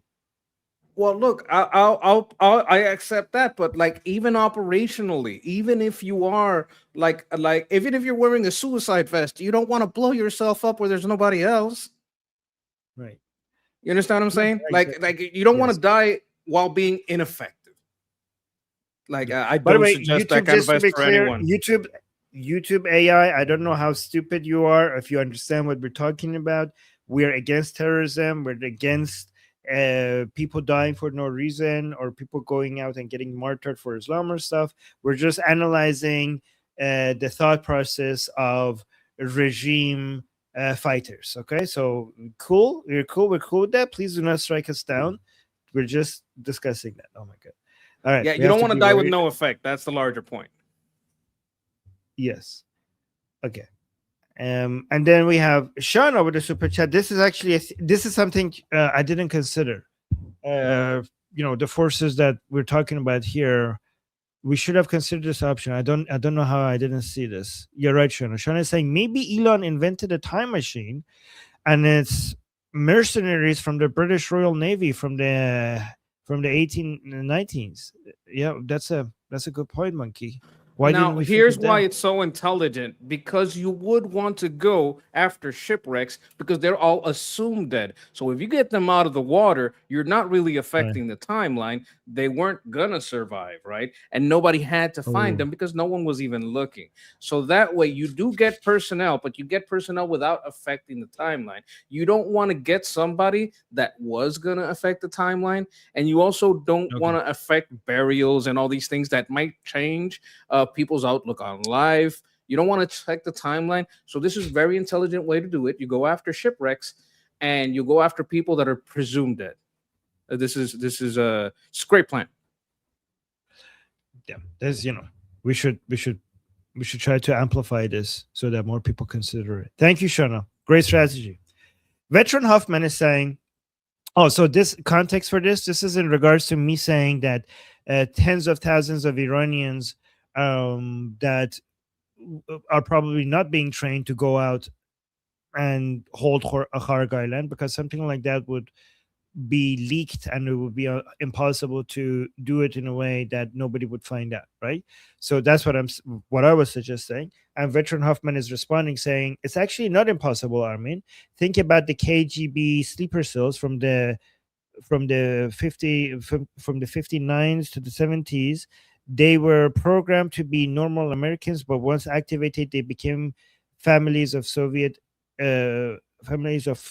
agents assets. Okay, but Richard Hoffman, that proves my point, because first of all, that is special operations. That is not invading and holding an island. Okay, so that is not like a ground force at the scale that we're talking about. That I'm pretty sure that already exists in Iran. There are many people like that working not just as normal citizens, but within the regime, that are sleeper cells of Mossad. Like at every meeting, in the parliament, in the office of the supreme leadership, at the highest levels of IRGC, we already have a lot of that within the Islamic Republic for sure. Like that would be the equivalent of what you're talking about. But what we're talking about is a ground force, an invading army of tens of thousands of people being launched upon the southern islands of Iran. So that to do that without it getting noticed by tens of thousands of Iranians in Europe and North America, that it would be difficult to pull off, if not impossible. Look, what I would comment on this is that when we look at Kharg Island, we're always looking at it as an alone thing. Like, of course, we would devastate all targets before we went in. Of course, those attacks might reach all the way to Tehran and beyond before we went into Kharg Island. We can't make the assumption, no, they're going to go in with what they got right now. I seriously doubt that, right? And what we're talking about here is also disruption operations. So while you're taking Kharg Island, you're having your Artesh buddies pop up, the ones that are loyal have them pop up. Every sleeper cell you have, you activate them. So they're not just dealing with trying to Kharg Island. They're so busy trying to keep one of their towns in check that they don't even care about Kharg Island, because they can't keep things inside the towns and the cities together. If you have that kind of chaos where there's so many things happening at the same time that you don't even care about Carg Island, that would be the way to take it. Like have cells activating, any battalion you have inside from Artesh or whatever, activated too. You have start having coordinations with with the rebellion, with the resistance. So they maybe if they are around, you say, hey, you know, stay alert, stay alive. But stuff is happening. Have some coordination so their life is not wasted. When you have that many things happening at the same time, then you can like make things happen. Yeah, that would be epic, by the way. Roman Viking with a super chat saying, "Isn't the state merely an institution which enforces your rights in your stead? No state should be allowed more action than its citizens already have." Oh, you're talking about the minimalist government? That the government is mostly focusing on just in protecting your rights. Yeah, I agree. I mean, I'm not. That's not what a state necessarily is, but that's what a state should be, in my opinion. Yes, that would be an ideal state. That's not. That's not every state, but that is an ideal state. I do agree with that. That includes the right to commerce. So that doesn't mean that you have to stay within your border. You may have to wage a war somewhere or defend yourself Yes. somewhere because it doesn't that you can't take that to mean, oh, I have to be an isolationist. True. No, yeah, true. Because to protect your rights, your state needs to create an environment for you to feel safe, to do commerce, to do trade with the rest of the world. That is a lot of activity. Protecting your rights requires a lot of activity, but it also means that you should stop doing a lot of other things. Thank you so much, Roman Viking, for the super chat. Felicia Interloper with the super chat saying defection needs trigger, or they will just grumble. Yeah, the trigger could be them seeing. The trigger could be exactly what Monkey and I were discussing, noticing that even the lower rank people are being targeted randomly at different times just for being in the IRGC. I think that would be a good trigger. And their commanders, basically wasting their lives. Exactly. Which that is automatically happening. But yeah, the Americans could add fire to that fuel by just targeting these people. You don't even need to do it a lot. You just need to get the story out there. You could get this done with making examples out of 10 lower ranking people would put the fear in these people's heart. Like hundreds of thousands of IRGC fighters will start pissing their pants every single night if you just put out the news that 10 of them were targeted while they were not in the battlefield. That would also open them up to not know if it's an inside or an outside force if that happens. Like, okay, That's a so good we point. did we if we do 10 and then well why are there 15 of these happening? Ha ha ha. We're not going to tell them we only did 10. We're going to let them pick whatever they want. Interesting. Yeah. Zip Gun with a super chat saying the big problem with U.S. invasion is political will. Even as few as 8 U.S. deaths are a big deal in the U.S. Yeah, this is completely true, and for good reason, because American lives matter to Americans, as it should. But this is also a limitation of democracies, and it's a good limitation to have, right? So United States has more political limitation than military limitation.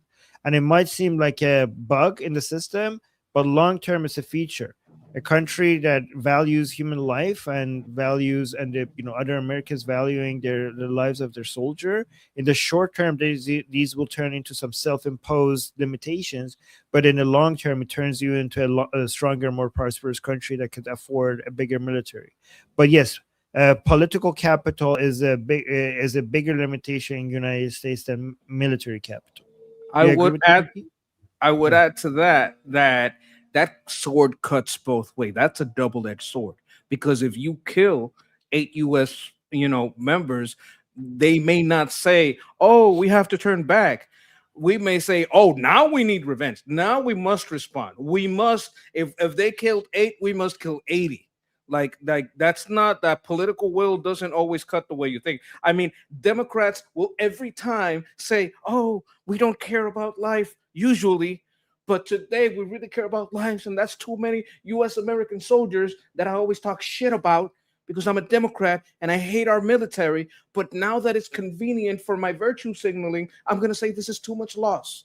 And some people might buy it, a lot won't, right? But there's the other side that say, no, now we got to get them back. So you know, it is a big deal. Like, you literally use the right words. It's a big deal, but it cuts both ways. Yeah, that's a good point. Great point, Monkey. And you want to read this another super chat by AP Moto Arts, because I think this is more up your field. Okay, FYI, lead time for Siemens industrial transformers is 30 to 50 weeks. Power plant day yield at least 9 months in the dark foil revolution. Yeah, like the transformers are like huge capacitors and huge. Yeah, well, they I think some of them, like, these are parts. He's talking about parts in a power plant and in substations that you would need to exchange to make the power plant run. They won't destroy your system, but what it takes to exchange these parts, what it takes to get them in, what it takes to manufacture them. I don't even know if they can manufacture them themselves. I don't know if they have that capacity, but even to manufacture it, it takes a long time. So unless they have a whole bunch of them in storage, you hit those, and you hit those often enough, that is a problem. Okay, let me. Ooh, wow, the next video is big deal. So let me actually do this is the last super chat here, and then I'll go to this next video. Veteran Hoffman saying, "Oh, you were just talking about Kharg Island. My bad. I thought you were talking about the Iranian mainland. My mistake. Oh no, no worries. You know, every time we say something, it gives us an excuse to talk about the details of this. So don't apologize. We, you know, we appreciate every time you bring a topic, even if we have a miscommunication, which is probably my fault. It is a great opportunity for us to get into more nuance and more detail. So no apologies, and thank you so much for the super chat. I think we did discuss like larger points of how an operation would go down. So I think he's still on point about the Yes. discussion. Like we discussed different, like only card, maybe the whole place. How would that play out in a larger scale? Like we've touched on all the topics, and all your input is appreciated. Thank you very much. Hit the like and leave a comment too, because sometimes you don't see this live. So to the people of the future that catch this later, leave a comment. We'd love to hear from you. Okay, look at this. President Trump is asked here. I don't know. Have you seen this? I haven't seen this video. He's asked here about when he made the remarks for the Iranian people to come and take their own destiny and come into the streets and stuff. He's gonna be asking him, when you made that comment, did you think regime change is possible? So I haven't seen this video. This is big deal. Let's see how President Trump responds to this. Hold on. This is, oh my God. Hold on. Let's go. On the first night of Operation Epic Fury, you addressed the world and the Iranian people directly. You said to them, when we are finished, take over your government. It will be yours to take. America is backing you with overwhelming strength. Do you still believe the Iranian people are capable of taking over their government? I think they're afraid. They're being shot. When you made those remarks, Yeah.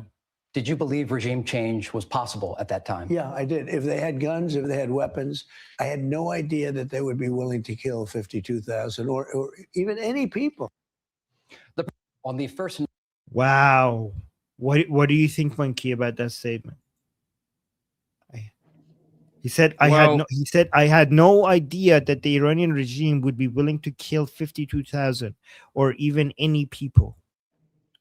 Well, I think, like, I don't, oh my God, how can I put this? He should know.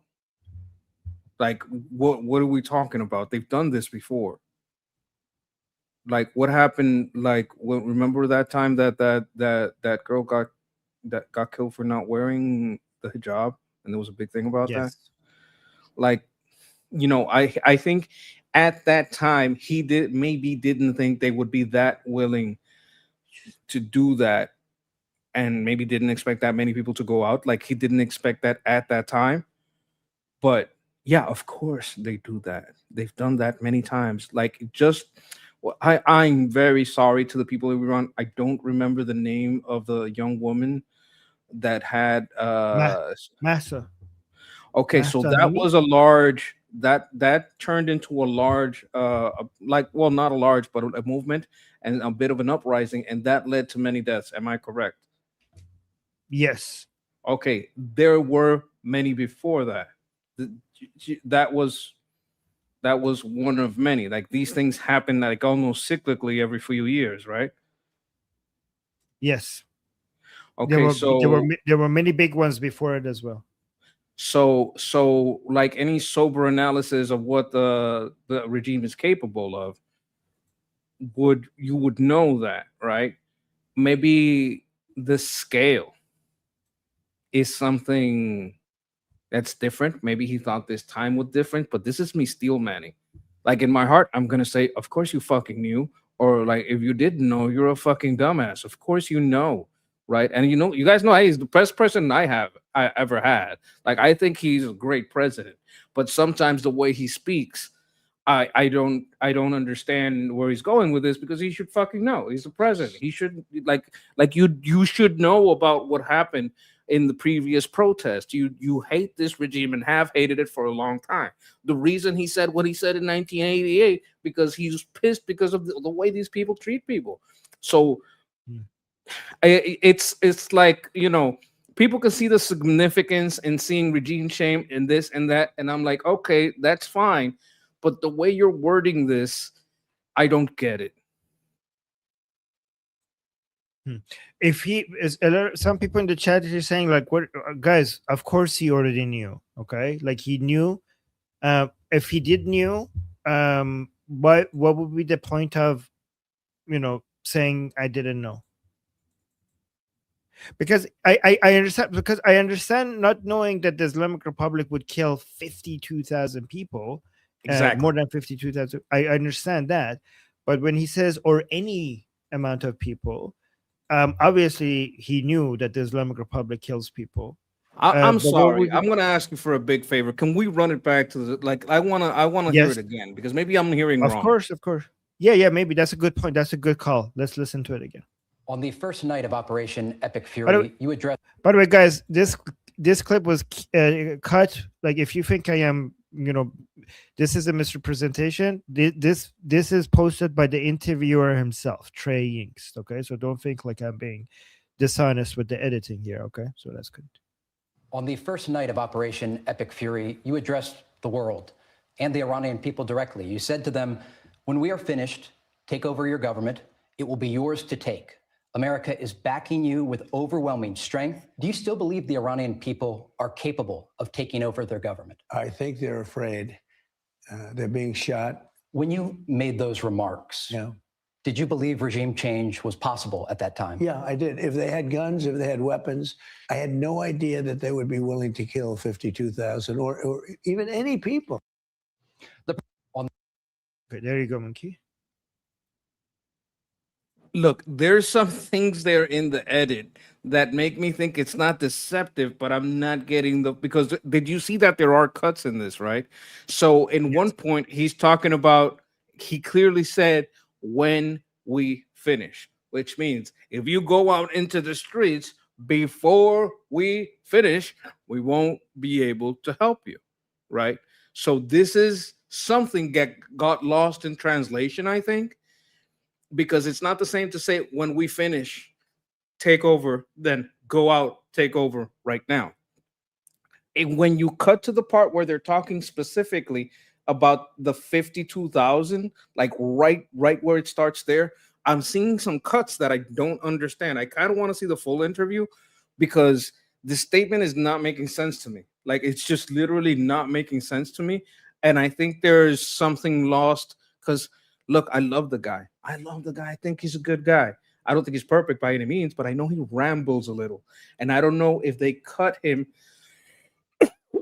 when he goes off into another, like he could have, never would have happened. They never would have gotten this far without the JCPOA. Obama was about, like, I don't know if he went off on a tangent and they could cut that part and they got back on the topic. And then he says, I never would have. Like, I want to kind of watch the full interview because the dude rambles. The dude rambles a lot. He has his favorite topic points that he goes on, and I don't want to steal man or straw man. I think I gotta see the full interview because this doesn't make any fucking sense to me for him to fucking say that. Like he could be just like kind of like riffing, and then you say some things in an interview that you don't mean. Like I never like maybe he said I never thought they would kill that many, and he said any. You understand what I'm saying? Many and any is very close. Like I don't know. Like I can't make sense of it. Like I'm racking my brain here, but I'm just a monkey. So y'all gotta be patient with me. Okay, I'm trying to find the full version. So make sure we're not taking the president out of context. I don't know why. Sometimes we do things in editing. Well, not we, but sometimes things are done in editing that are not done to skew the perspective or what's being said, but it's done for time and does kind of maintain the flow, but when the full context makes more sense, and I just don't know. And it's I'm kind of nitpicking. I'm kind of nitpicking on the broader topics he's talking about. Like, did he know? Didn't he know? What do you mean any? Like, okay, maybe I am nitpicking, but I got that kind of brain that just, it's kind of like it's an itch inside my skull that I want to scratch and I can't. It's weird because the clip, okay, because I found a longer version of this, but it doesn't have this segment in there. I'm looking in the like it was transcript. spliced in. Like I'm looking, like this is a 10-minute video, okay, but I'm trying to find this segment on it, and when I'm looking at the transcript, so for example, if I search for gun, no results found, so I can't find that segment. Okay, I'll find it later. I just want to address this. Somebody saying monkey. President Trump has been saying this since the 80s. A monkey knows. We played it. No, like Exactly. people are telling you. I think people are trying to tell you like President Trump knows. Yeah, we know that he knows. That's why we're trying to figure out what he's saying here. That's why I don't understand, because I know he knows. Yes. And I know he's been talking about it forever. Yes. So that's a bit confusing. We need to find that in full context and see if it makes more sense in more context, right? Here's a part that he talks about the Islamic Republic lying all the time, which is, let me see. I haven't watched this part. Let's watch this. Was there a specific piece of intelligence that made you decide to launch this operation? Well, it was specific in the sense that it just never stops, and they're going to go forward, and they wanted a nuclear weapon. We knew they wanted a nuclear weapon. If they have a nuclear weapon, Israel wouldn't be here. Look, they said they didn't want a nuclear weapon. Well, they say that. Everything they say is a lie. They lie. I've never seen anything like it. They also come out and they'll tell you we never discussed nuclear, and we're in a room for 5 hours. That's all we discussed. And they'll walk out and say, nuclear was not discussed. Everything was discussed ad nauseum. They were going to have a nuclear weapon within 2 weeks. Had we not done the B-2 bombers, had we not bombed their nuclear sites, their 3 nuclear sites, and there's another one we're looking at right now, as you know. Was there a specific piece of So yeah, this is good. I mean, he says they lie all the time, they say, but I mean, the obvious conclusion from this is that if they lie all the time, that means that they can never be trusted. If they could never be trusted, that means that they cannot be negotiated with, because anything you sign with them, they're going to at some point violate it, right? Is that the natural conclusion from the fact that they always lie? I want to go back to what I said before. He should tell them, don't talk to me, talk to your TV. When you say on your TV that you want a deal, and when you say on your TV that nuclear is on the table and that you're going to give me back the dust, say that on your TV. Then I'll believe you want a deal, because you come over here, you schmooze and you talk and you agree to everything, and then you go out there and you say something different. So I'm not going to even believe that you're going to deal. I'm going to believe you're a liar until you tell the whole planet that you are willing to give up the nuclear dust, until you tell the whole planet that you're giving up on your nuclear addition. And if you can't do that, and the war ain't stopping. You know, as soon as you made that recommendation, the White House asked for that, but then they didn't push for it. Like the Islamic Republic did not do that. Like they should basically make that a condition for anything else. Like you saw that the day that you said that this is what what President Trump should do, the day after it, they demanded exactly what you recommended. But now they're not talking about it anymore. I think you're so right on that. That's what they should be doubling down on. I mean, that this should be a point that gets brought up more. They don't got to say it every day, but they should bring it up once in a while. And I think people like Mark Levin should point that out. People like that got a little bit of reach. I'm sure Lindsey Graham would have pointed that out. Like, there's people out there that I would love to see point this out. Like, don't if they are gonna lie in the back room, let them start the negotiation in the front room. Let them in the front room on their TV station say, look, we're going to negotiate a deal. Look, we're going to let them take the dust. And if they're not willing to do that, then fuck them. Great point. And oh yeah, Cleo is saying Monkey is only 5 subs away from 670. So guys, I'm gonna put Monkey's YouTube channel in the chat. Go make sure, like, we're trying to get him to 1,000 so he could get monetized. So thank you for that reminder. I appreciate you guys. Appreciate that. The link is in the chat. And okay, let me go now to the next. Okay, this one is about the Minob. I haven't seen President Trump address the Minob school for a while, ever since, like, so this is going to, I haven't watched this, but this is whatever he says here is good. Wow, look at oh my god. Yeah, he's pretty surprised. His eyes are about to fall out of his head right there. Oh my god. All right, so let's see what President Trump says about me now. Democrats released a letter calling on your administration to unveil the findings of the investigation into a strike that killed more than 100 children on the first day of the war. Will you commit to releasing the findings of this investigation? Well, I'd have to speak to the generals that are doing because we mostly have generals. You know, I don't think anybody's going to ever be able to say what happened there. There are images from this site that show fragments that appear to be from U.S. Tomahawk missiles. Is it possible that old intelligence or a mistake during a very active time in the war led to this event? It is, but it's also possible that those images that you have are AI generated. Now, I know we're waiting for a conclusive report. I don't think there can be a conclusive report. Will you release the report when it is finished? I guess so. I mean, I have to ask the military people. There might be a reason why they can't. During the interview, the president had a very clear message for the Iranian regime. Well, let's focus on the Mina part first. What do you think about that answer? Well, I think the first thing he said and the last thing he said is the most important. Like the report is still with the generals. I have to talk to the military before I release it, right? Those are the two most important parts. What does that mean? That anything he's saying in between that, he's guessing, right? He's saying, I don't have a conclusive report. He probably has seen images, he's seen pieces of the report, but there's no conclusion yet.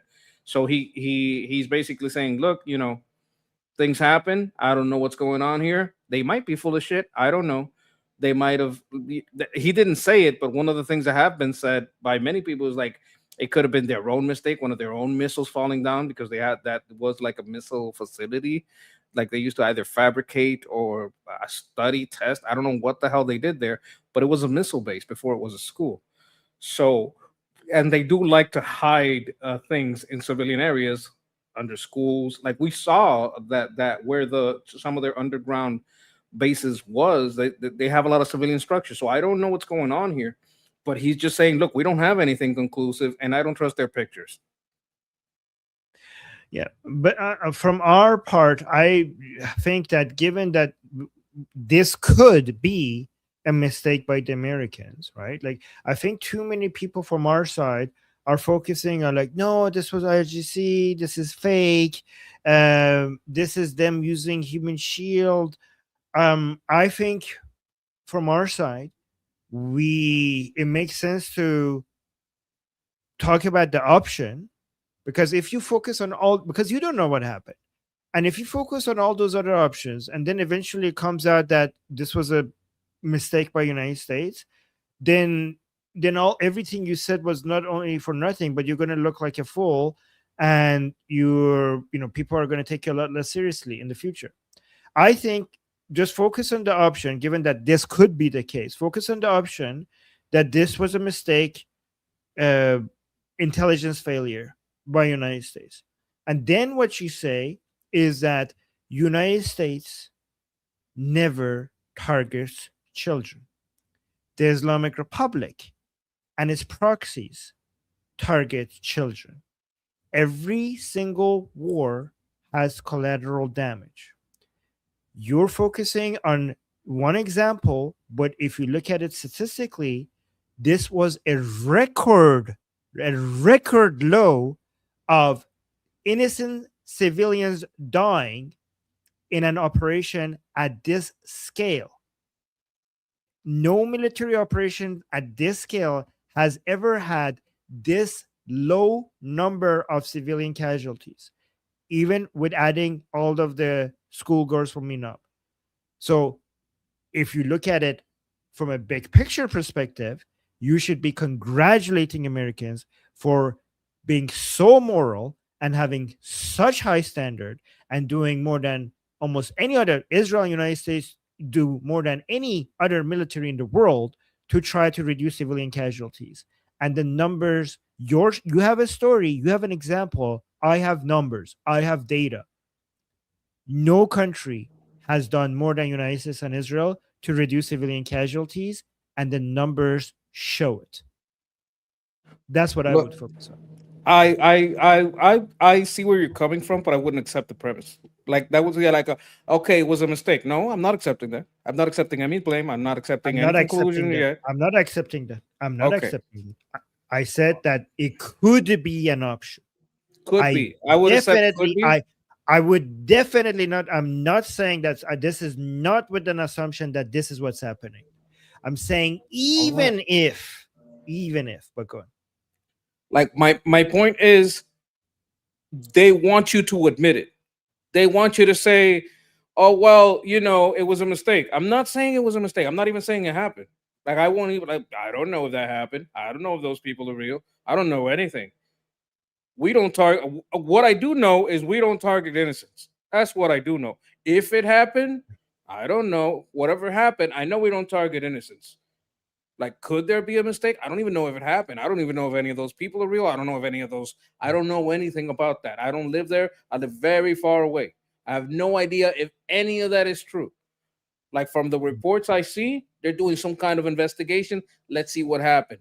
After the investigation, we can talk about it. Till then, I don't even know I don't know if anybody died. I don't know. Not my problem. We got bigger fish to fry. And right now, everybody knows who targets the innocents, and it's not us. That's what I said. We don't know what happened. Even if this was a mistake, and you add all of their numbers to civilian casualties, it's still the lowest record of civilian casualties in a war at this operation, because United States not only it's not just that United States doesn't target children or innocent civilians. They go beyond that. They don't target children. They don't target civilians, but they also go out of their way to protect civilians. And the numbers show it, even if this was a mistake and you add the numbers to the total civilian casualties. And there's two other things that we need to add to that. The Islamic Republic targets children. The Islamic Republic targets civilians.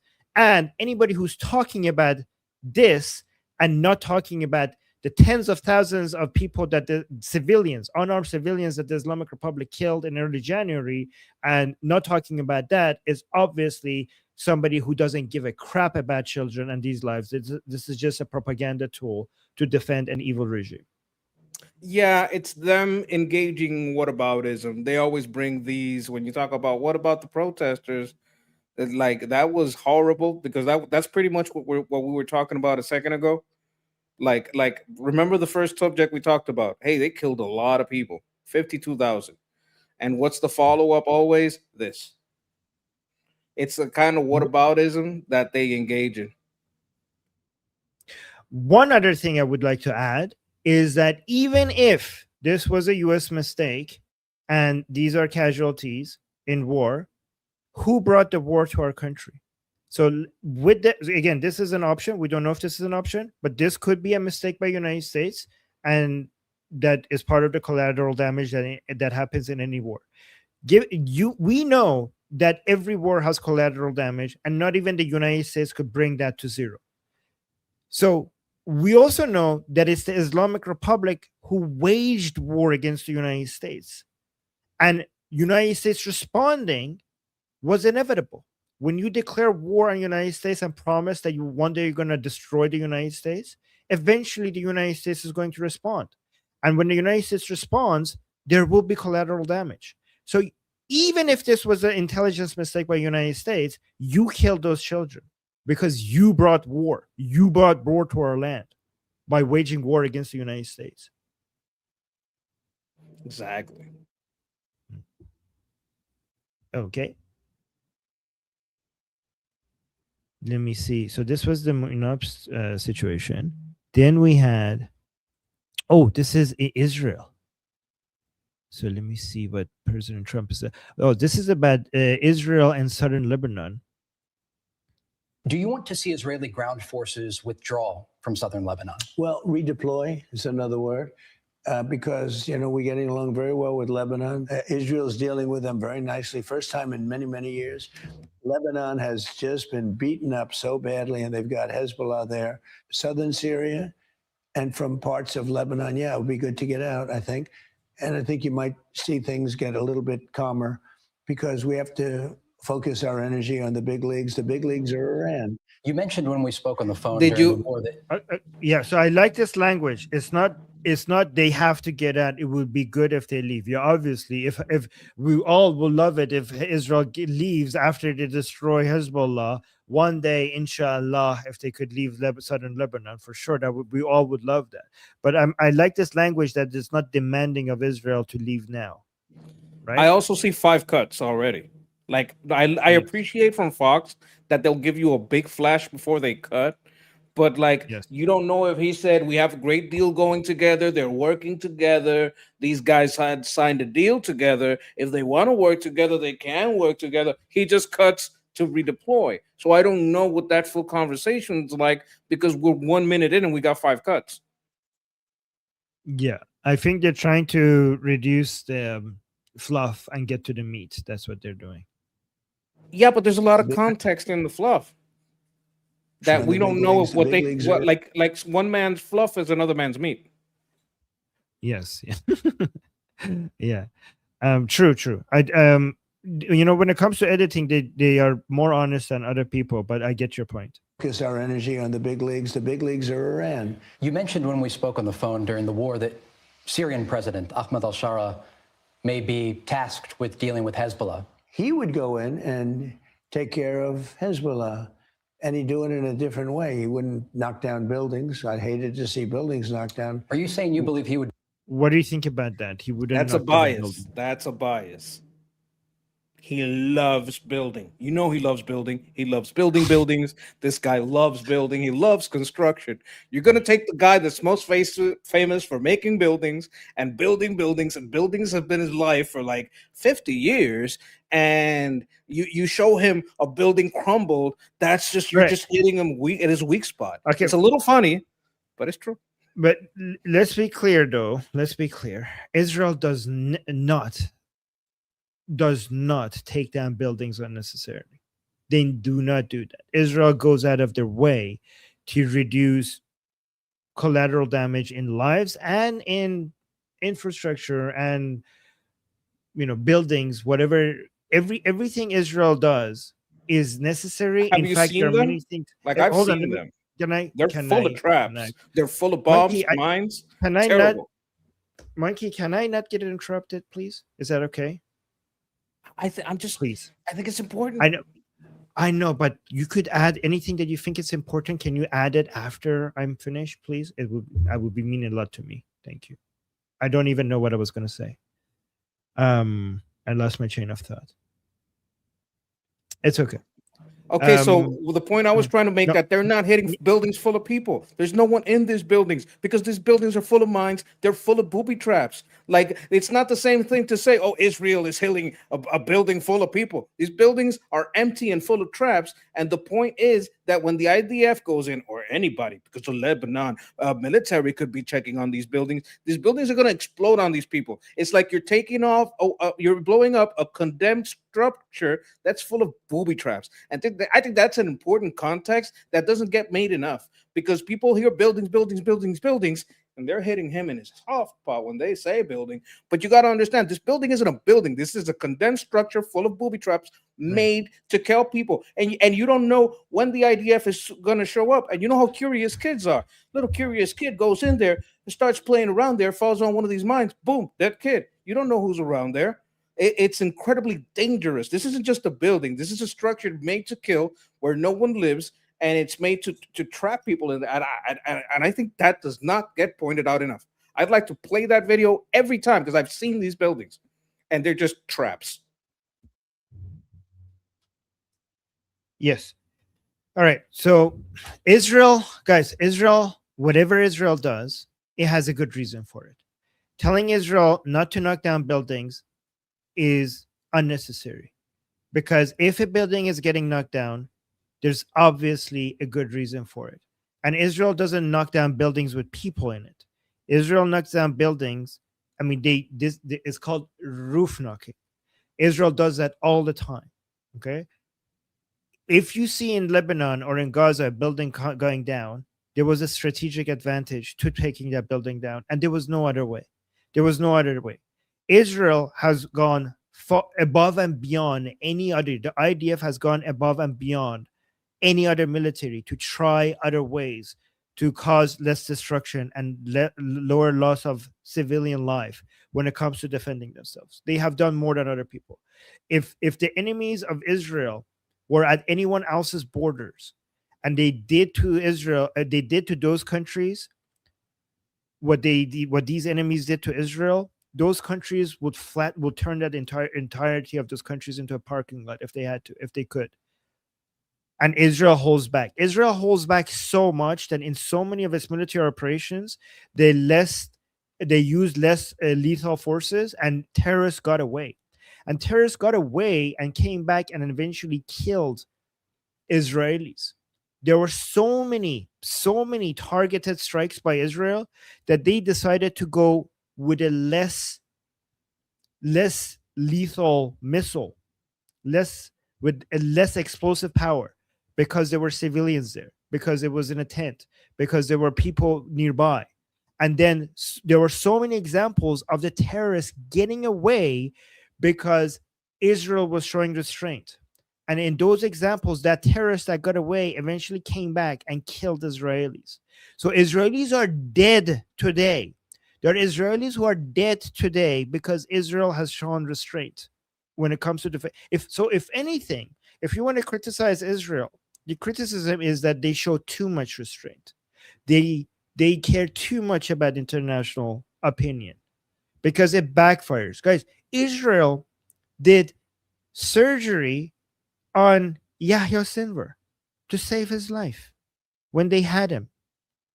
The guy that planned October 7th, when he was in custody by the Israelis, he was dying, and Israelis saved his life, even though he was a terrorist. It was a terrorist that he has one purpose. When they were doing surgery on him, they did that with the knowledge that this guy's entire goal is to destroy Israel. And they used Israeli tax-paying money to do surgery on the man to save his life. The man that eventually went and planned October 7th and killed so many Israeli citizens. That's what Israel has done. That is too much. That is too kind. That is too much restraint. So I don't think it makes sense to go to these people and tell them like, hey, can you knock down less buildings? If Israelis are knocking down a building, that building needs to go down. That's what I think. Can I speak on that as an American? Yes, go ahead. That's a whole lot of trust. Show the fucking building. Like I love that people love Israel and they're like, hey, they're doing the right thing, and you probably have mountains of evidence to prove that everything you're saying is true. But American is just say, okay, this guy just worships them. This guy, what do you mean that whatever Israel does is correct? Israel does nothing wrong. Everything they do is for a reason. Like, I understand that you have very good reason to say that, but an American is gonna want to see the fucking building and see the booby traps. That's why I am more in favor, and I try to do this on my show to show the things, because everything I'm telling you, Armin knows I'm right. Armin knows that they fill those buildings with booby traps, that they don't just knock down buildings full of people. But with Americans, they're like, I gotta see it, right? Just because you said it doesn't mean I'm gonna believe it. I know you're right. Like, I know you're right. But with Americans, when you say, no, trust me, every time that Israel does something, they're doing it for good. Like, they don't function like that, because they get lied to every day by every side of the media. So I know you're right, but I like to show them, because I don't have it right now, but I know I've seen the videos where they fill these things, traps in the floors, under the tiles, like all over the walls. Like, they put traps in dolls, in things that look like toys, so you try to grab it. Got it. Yeah, you got it. You know what I mean? Yeah, I heard that. Yes, yeah, yeah. It's very useful to show that, and thank you for doing that. That's very helpful. Just to be clear, I didn't say just trust me. I did provide evidence for what the way Israel operates, and anybody could go check that. I give you. They'll put you in that camp anyway. Well, please do not interrupt me. I didn't so it wasn't, guys, it was never about like, oh, trust me, because trust me. It's not about that. I do give you a list of reasons why is the way about a reason, like a list of evidence for how Israel operates, right? Also, just to be clear, I've never say Israel does nothing wrong. Never, ever have I said that, and I will never say that. In fact, I have a history of criticizing Israel. Just to be clear. All right. Let's finish this segment of this video. And guys, I see your super chats, and I will respond to them. Knock down I just don't want them to buildings. put you in that camp, bro. Thank you. No, I appreciate that. I just want to clarify. I wasn't fighting against you. I just want to clarify. So just want to clarify that I don't say trust me, bro. I do provide my arguments, and thank you. And Monkey, I really appreciate you having my back. Those are good advice, but I just wanted to add some clarification. Israel, United States, nobody is flawless, and one of the best ways to be pro-Israeli is to criticize Israel, give them a positive, and you know who does that the most? Israelis. I hated to see buildings knocked down. Are you saying you believe he would be more precise than the Israelis? I think he'd be more precise. Yeah, I think, and I can tell you, I know he'd like to do it. Does he need the green? So I don't think Jolani or Al-Shara would be more precise than the Israelis, just to be clear. I know maybe there's a 5D chess move happening here that he wants to go there and show how bad he is, so that then people could like, oh wow, we were wrong. Now, yes, Israel does this better, so now it's exposed that nobody could do it better than Israel. I know, like, there's an argument for a 5D chess move here, but I just want to clarify. If you say that Jolani is going to be more precise than Israelis, nobody is going to be more precise than Israelis in the Middle East. Maybe the Americans could be as good as they have. I mean, they have been. For example, we saw in Operation Epic Fury, Americans are very precise, but in the Middle East, nobody's going to be as precise as the Israelis, and especially not a former ISIS leader that probably played football with a child's head at some point. Right? Do you agree with that, Monkey? The Jolani is not going to be more precise. Okay. Precise than the Israelis? I think he'd be more precise. Yeah, I think, and I can tell you, I know he'd like to do it. Does he need the green light from you? Yeah, actually, he might be right. Somebody in the chat is saying, yeah, Jolani won't destroy buildings. He will just massacre people. So yeah, maybe he would destroy less buildings. Yeah, so yeah, maybe that's what he means. Like, but yeah. I'm thinking about it. Wait, what was this last question? Yeah, I think, Does he need the green light? I can tell you, I know he'd like to do it. Does he need the green light from you? I'm thinking about it. Okay, we'll see. Okay, we got 2 super chats. Zipgun with a super chat saying Trump's like Erdogan too much. He likes strong men. What do you say to that, Minky? What do you think? I think he understands that to rule in any of these countries, you have to be strong. Like, look at the problems Ghalibaf has. Look at the problems when once you take a strong man from the top, that happens in all these countries. Like, yes, he does like strong men. He likes a man that you like, hey, you do what he says, or he's gonna kill you, and I'm in charge of him.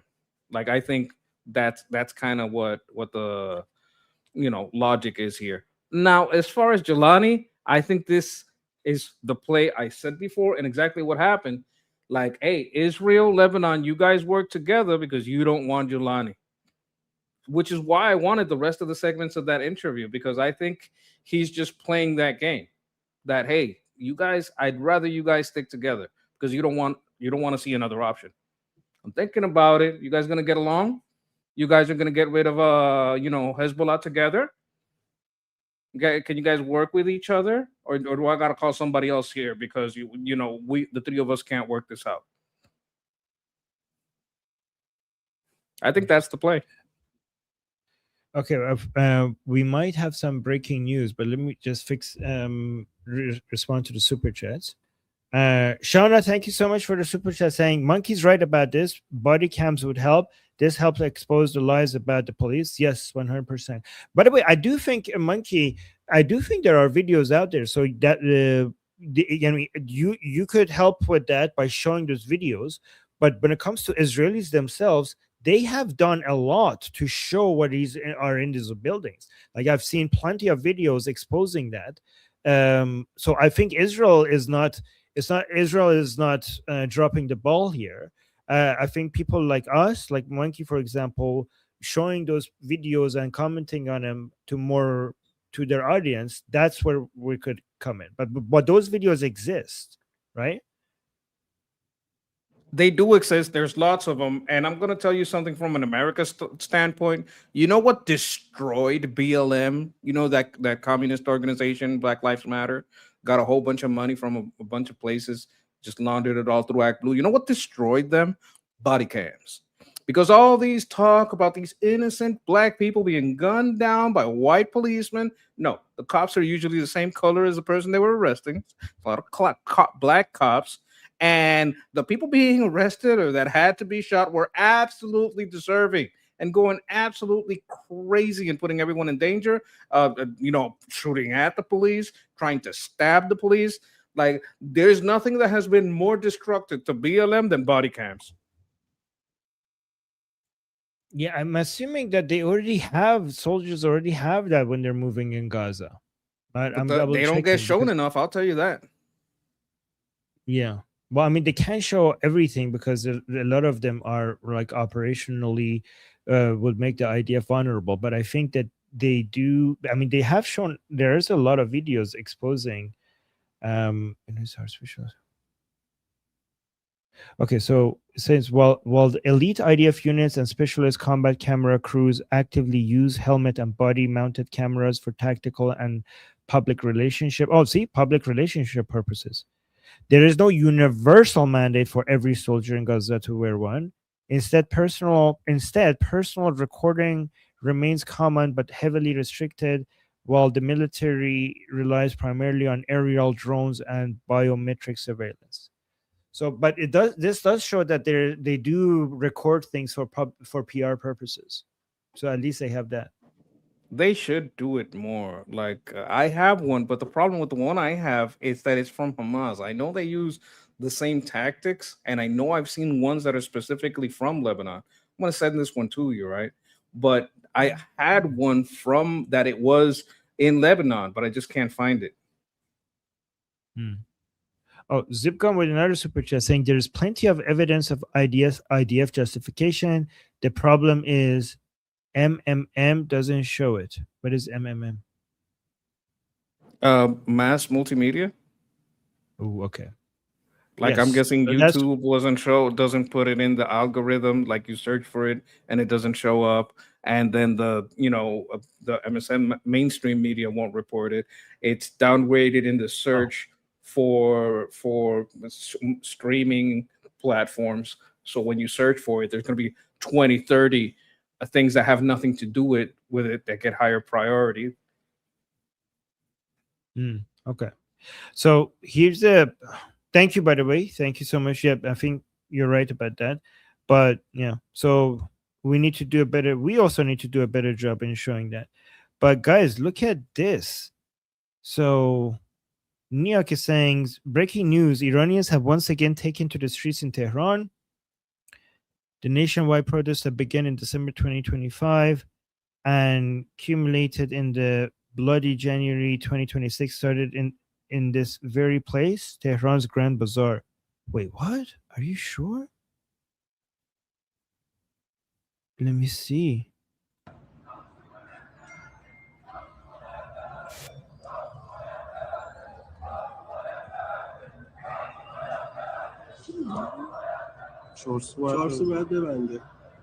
چارسو باید ببنده. So they're chanting. I'm trying to say what their chant is. چارسو باید... Something needs to be shut down. They're chanting something needs to be shut down. I don't know what. Guys, this is very daring. After, look at this monkey. After the Iranian, so there is new uprising. There's new protest, not an uprising yet.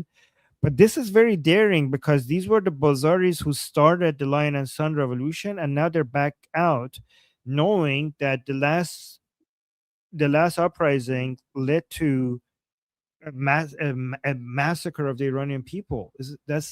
And it's happening again. Well, I mean, I think it's a good thing. I let you confirm how many are out there. I think these numbers are not too large, so I would want them to be extremely careful because they could be trapped. I'm hoping that they have good intelligence on where to go, and they have kind of like outlooks in front of where they're going and far behind, so they can signal, hey, they're coming after us, or hey, there's people ahead, so that they don't get trapped. But I'd make sure they have an exit strategy of where to spread, what to do. But they don't seem to be doing anything. Well, they don't seem to be doing anything violent, and any move made against them would probably be very, very abusive. Okay, I have more footage of protests. So this seems to be confirmed. Look at this. Tehran, Iran today. Earlier today, Iranians have started to protest against the Islamic Republic at Tehran's Charsu. Okay, so this is Charsu and Aladdin Market. These are malls. So they're coming out and they're trying to shut down malls, big malls in Tehran. So here.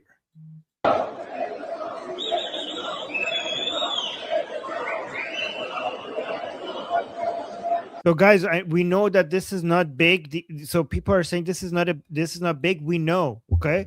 But remember, the Lion and Sun revolution started like this. So this is why I'm calling it a protest, not an uprising. So this is not an uprising, but and many protests don't end up turning into an uprising. But the more protests that we have, one of them will eventually spark an uprising. So the Lion and Sun uprising in early January, in late December, and then early January of 2026, which had millions of Iranians in the streets, started with a small protest by the Bazaris like this. That's why we're paying attention to this. So we know that this is not that as big, but usually it's a protest that like this that sparks into a full-out uprising. So let's look at this.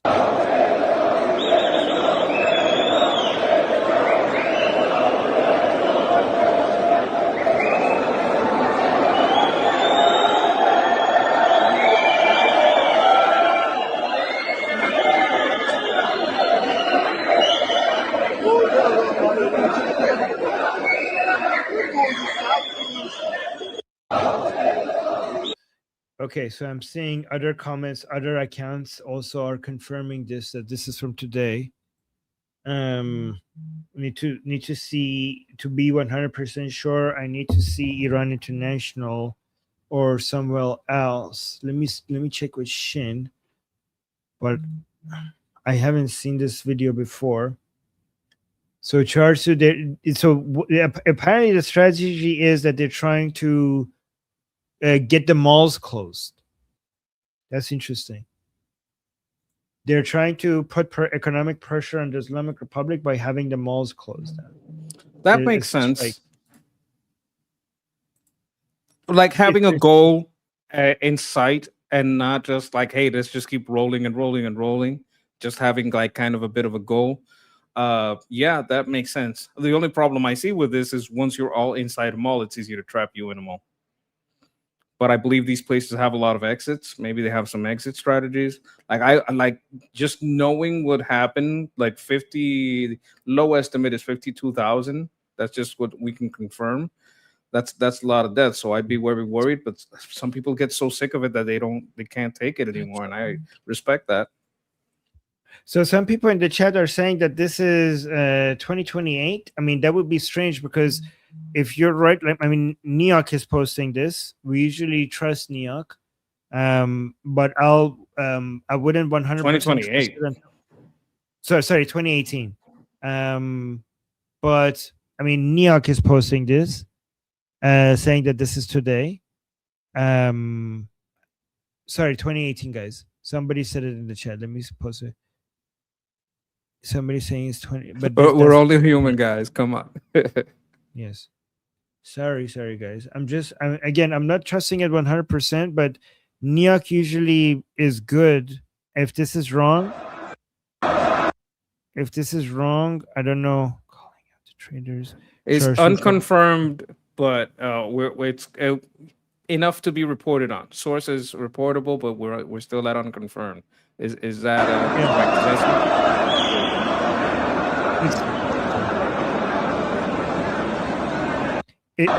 It's strange because both New York and Savak said they're reporting it.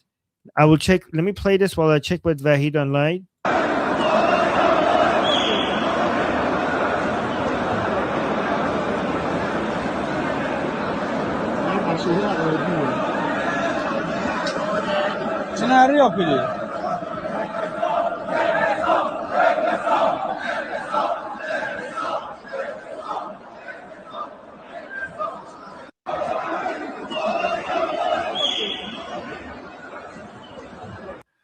Let me see, dear guys.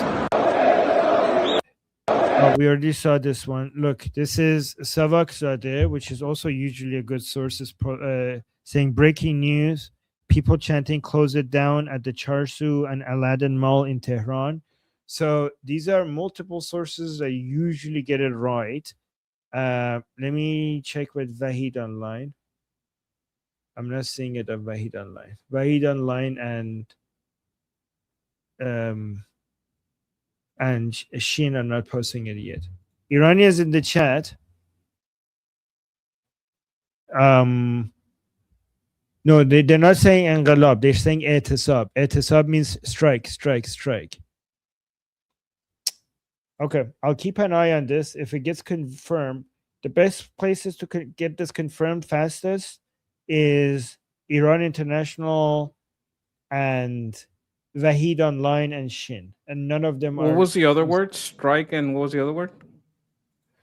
So, shut it down. Basically, shut down the mall. Okay. Yeah. I think it's really hard to say that these people want the destruction of the nation. Like strategically, the words they're using and the tactic they're using, like, you know, it's hard to code it as these people, they just want the destruction of the regime, blah, blah, blah. Like this can very, very well seem like an economic protest, which I think is wise, given how trigger happy some of these people can be. But, you know, let's see what happens. I'm apprehensive, okay? I don't want these people to get hurt. You know what I'm saying? Like, I only got a right to do whatever they want, but like inside my heart, I'm like, oh my God. You understand what I mean? Okay. So another person, by the way, guys, when I say mean strike, I don't mean strike as in hitting, and strike as in, you know, when people stop working and shut down the business, that kind of strike. How do you describe that, Monkey, for people? I don't know how to. We also call it a strike. Yes. Like in America, strike is usually, you know, not because I saw hit. in the chat some people thought that when I said strike, I mean like hitting. No, I mean like these are Bazari people. These are the business people who are shutting down their own business and they're asking other shop owners to shut down their business as well. So guys, look, this is from a different angle. I'm leaning a little bit towards this is actually being recent, because many accounts are now posting this at the same time, and this is from a new angle here. So I don't think this is 2018. You've probably seen many of the 2018 videos, right? Like you'd recognize them. Yeah, I don't remember this. They're saying it is up, it is up, it is up. So it means like strike, strike, strike, like shut it down, shut it down.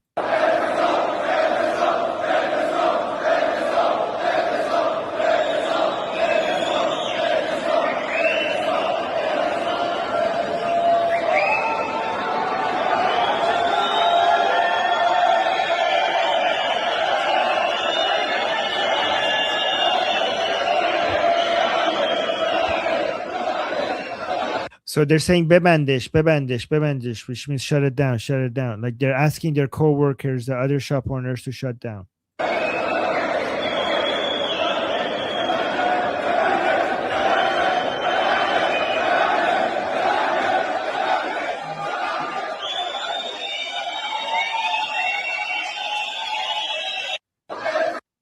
I mean, the quality of the video is weirdly low, so I don't know why. Maybe it is 2018, but I'm just how much like would you make that kind of video if you have constraints on upload? Yeah. Like if you don't want a super high resolution video, even if it's short, because it's a lot of megabytes of bandwidth to get that uploaded. I don't know about that. I saw a comment that I thought was kind of smart. Mozio says, it's perfect to start with shopping malls because there won't be any aerial attacks on a shopping mall. No, we probably would never strike a mall. Like anything that happens to a mall, like maybe IRGC would do it, but we wouldn't do it. Like even if there's airstrikes going during the air, it's probably one of the safer places to go if you're gonna go out. Does that make sense to you? Yeah. Okay, by the way, Monkey, so many accounts are posting this. So many. Ooh. امکان بررسی like I don't know امکان بررسی این که امروز آنجا شلوغ بوده یا نه رو ندارم ولی این ویدیو منتشر شده از بازار برای Okay, so somebody is saying it's 2018. At least one of the videos is 2018. Look at this. This guy is fact checking for us. He's saying this video is 2018 and he has the proof. He shows the article. So that was 2018. But Neoberg, the videos from inside, Neoberg saying Neoberg is posting. Again, none of this is confirmed unless I see it on Shin, on Iran International, or on Vahid Online. But Neoberg saying Iran is about to explode. This is today in the same place that sparked the January Lion and Sun uprising, Aladdin passage. The whole country is furious at the Islamic regime. Iranian people have unfinished business with the IRGC. Iran wants revenge. Okay, guys, if these videos are old, then all of these accounts, like seriously, you guys need to do better because I trusted you guys, but I am not trusting you 100%. This is why I'm like going out and say, because look, they're even writing on it 2026. They're even writing on it. So this is irresponsible. If this is old, this is irresponsible. Because Neoberg is like a huge, big account.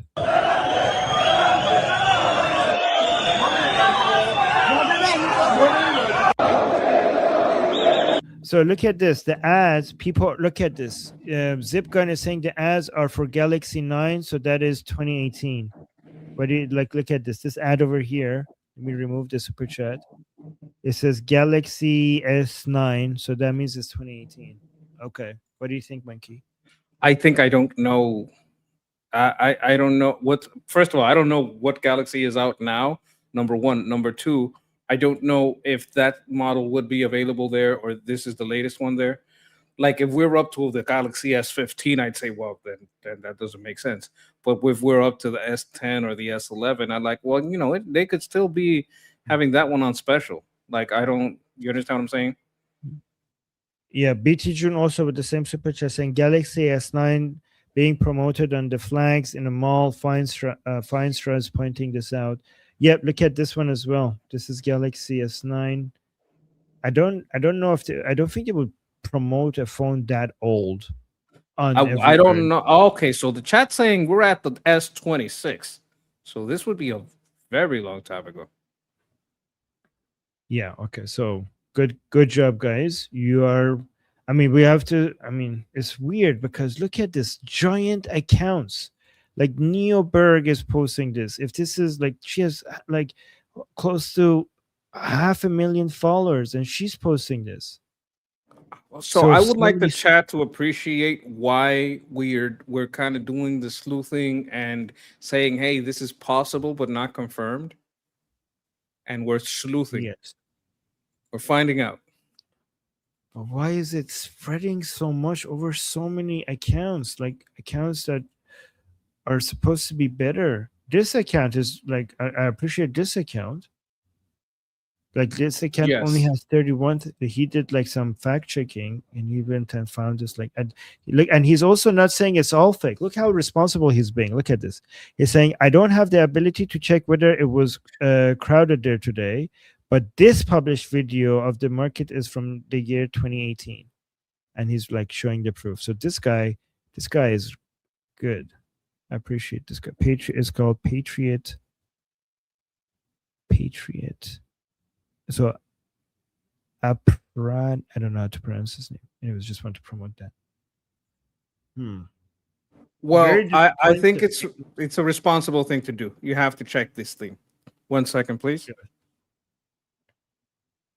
Yes, okay. You guys, thank you guys in the chat. You guys are awesome. This is why we do this live with you guys. So Gitmo Holiday is saying, I did see Galaxy S9 printed on the escalator. Yes, good job. Good job, guys. So is it all fake? Do we have like zero? Do we have zero? So it's all made up or not? This is why I say the 3 accounts that I will consider true. I will consider it like almost 100% confirmed is Iran International, Vahid Online, and Shin. But even then, it's not 100%. It just becomes more likely.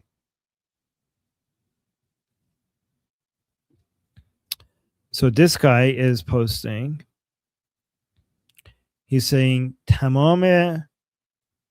So let me read the translation. All published video titled as today's market protests are old and not related to today.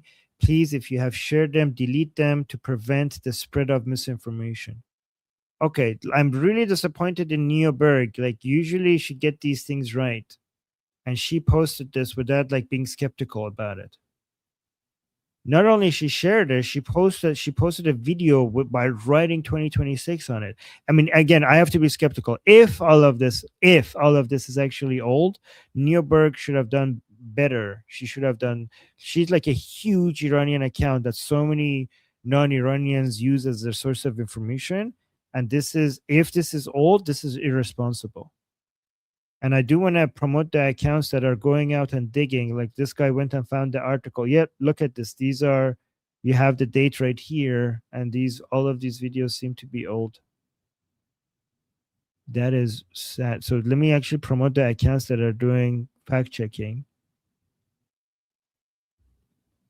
I don't know, guys. If these people have a bad history against Pahlavi, I don't know. I'm just appreciating the fact check.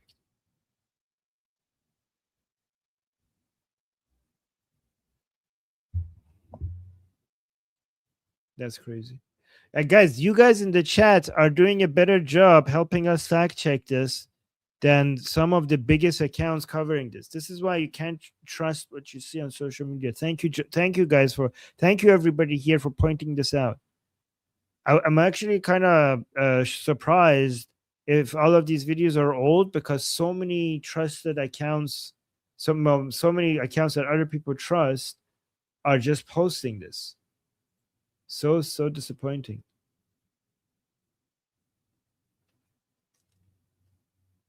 Wow. My God, look at my feed is filled with people saying like new protests. Okay. So now look at this. Live Iran News, another big account, is posting this as if it's a true story. Jesus. Look at this. This is the account Live Iran News with 131 followers.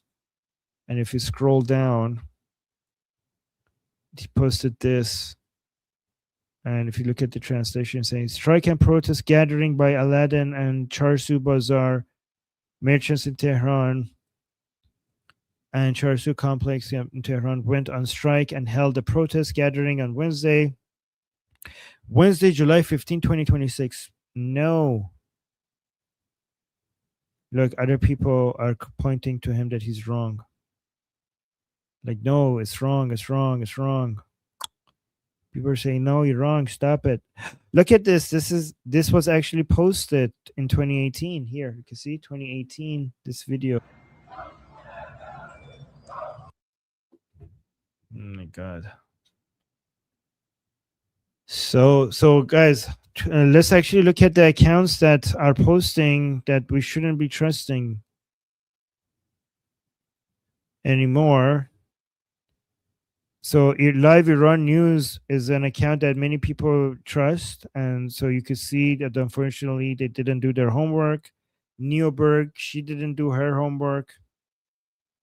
Unfortunately, this is bad.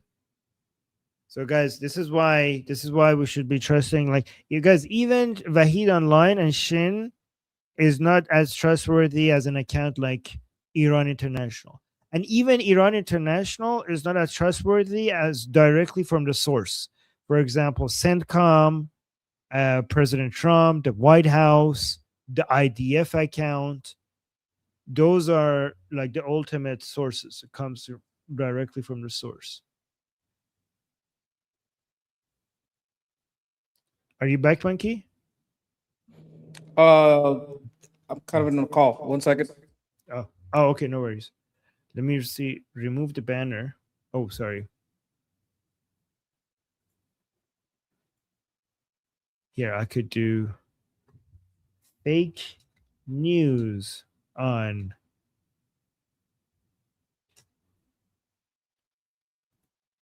Here, I have a new banner. Do you like my banner now?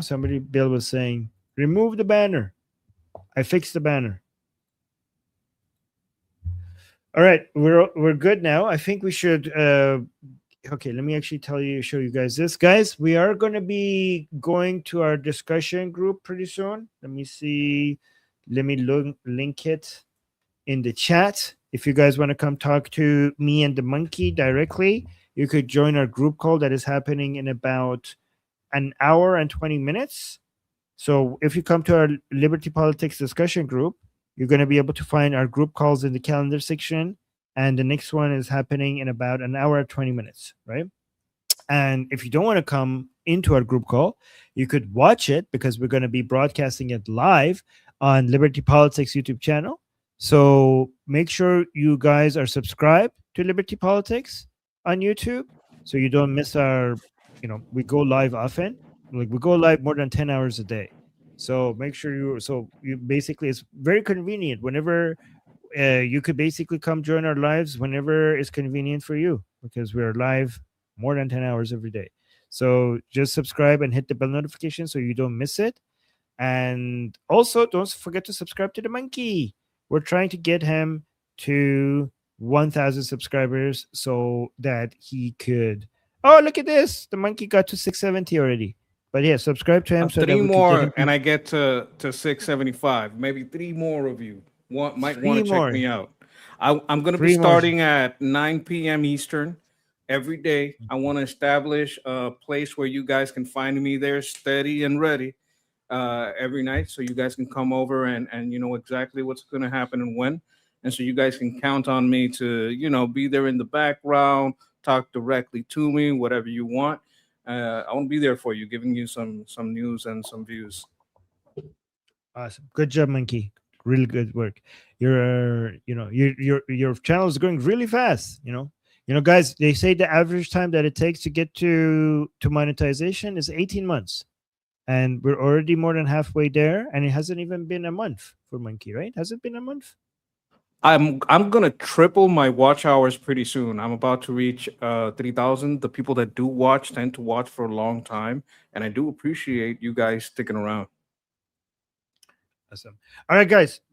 If you're watching this on Liberty Politics, make sure on YouTube, make sure you subscribe and hit the bell notification. If you're watching this on the Monkeys channel, make sure you subscribe there and hit the bell notification. If you're watching us on X, follow us on X and also come on YouTube and search for us on YouTube and subscribe to us there. And don't forget to like, don't forget to subscribe, don't forget to leave a comment. And we appreciate all of that. All of those things really helps us grow. So thank you so much for all the support. And we're going to go get ready for our group call in the discussion group. And till next time, I'm Israel Chai, Slava Ukrainian, Cuba Libre, Long Live America, Javicha, Payande. Payande Iran. See you guys soon.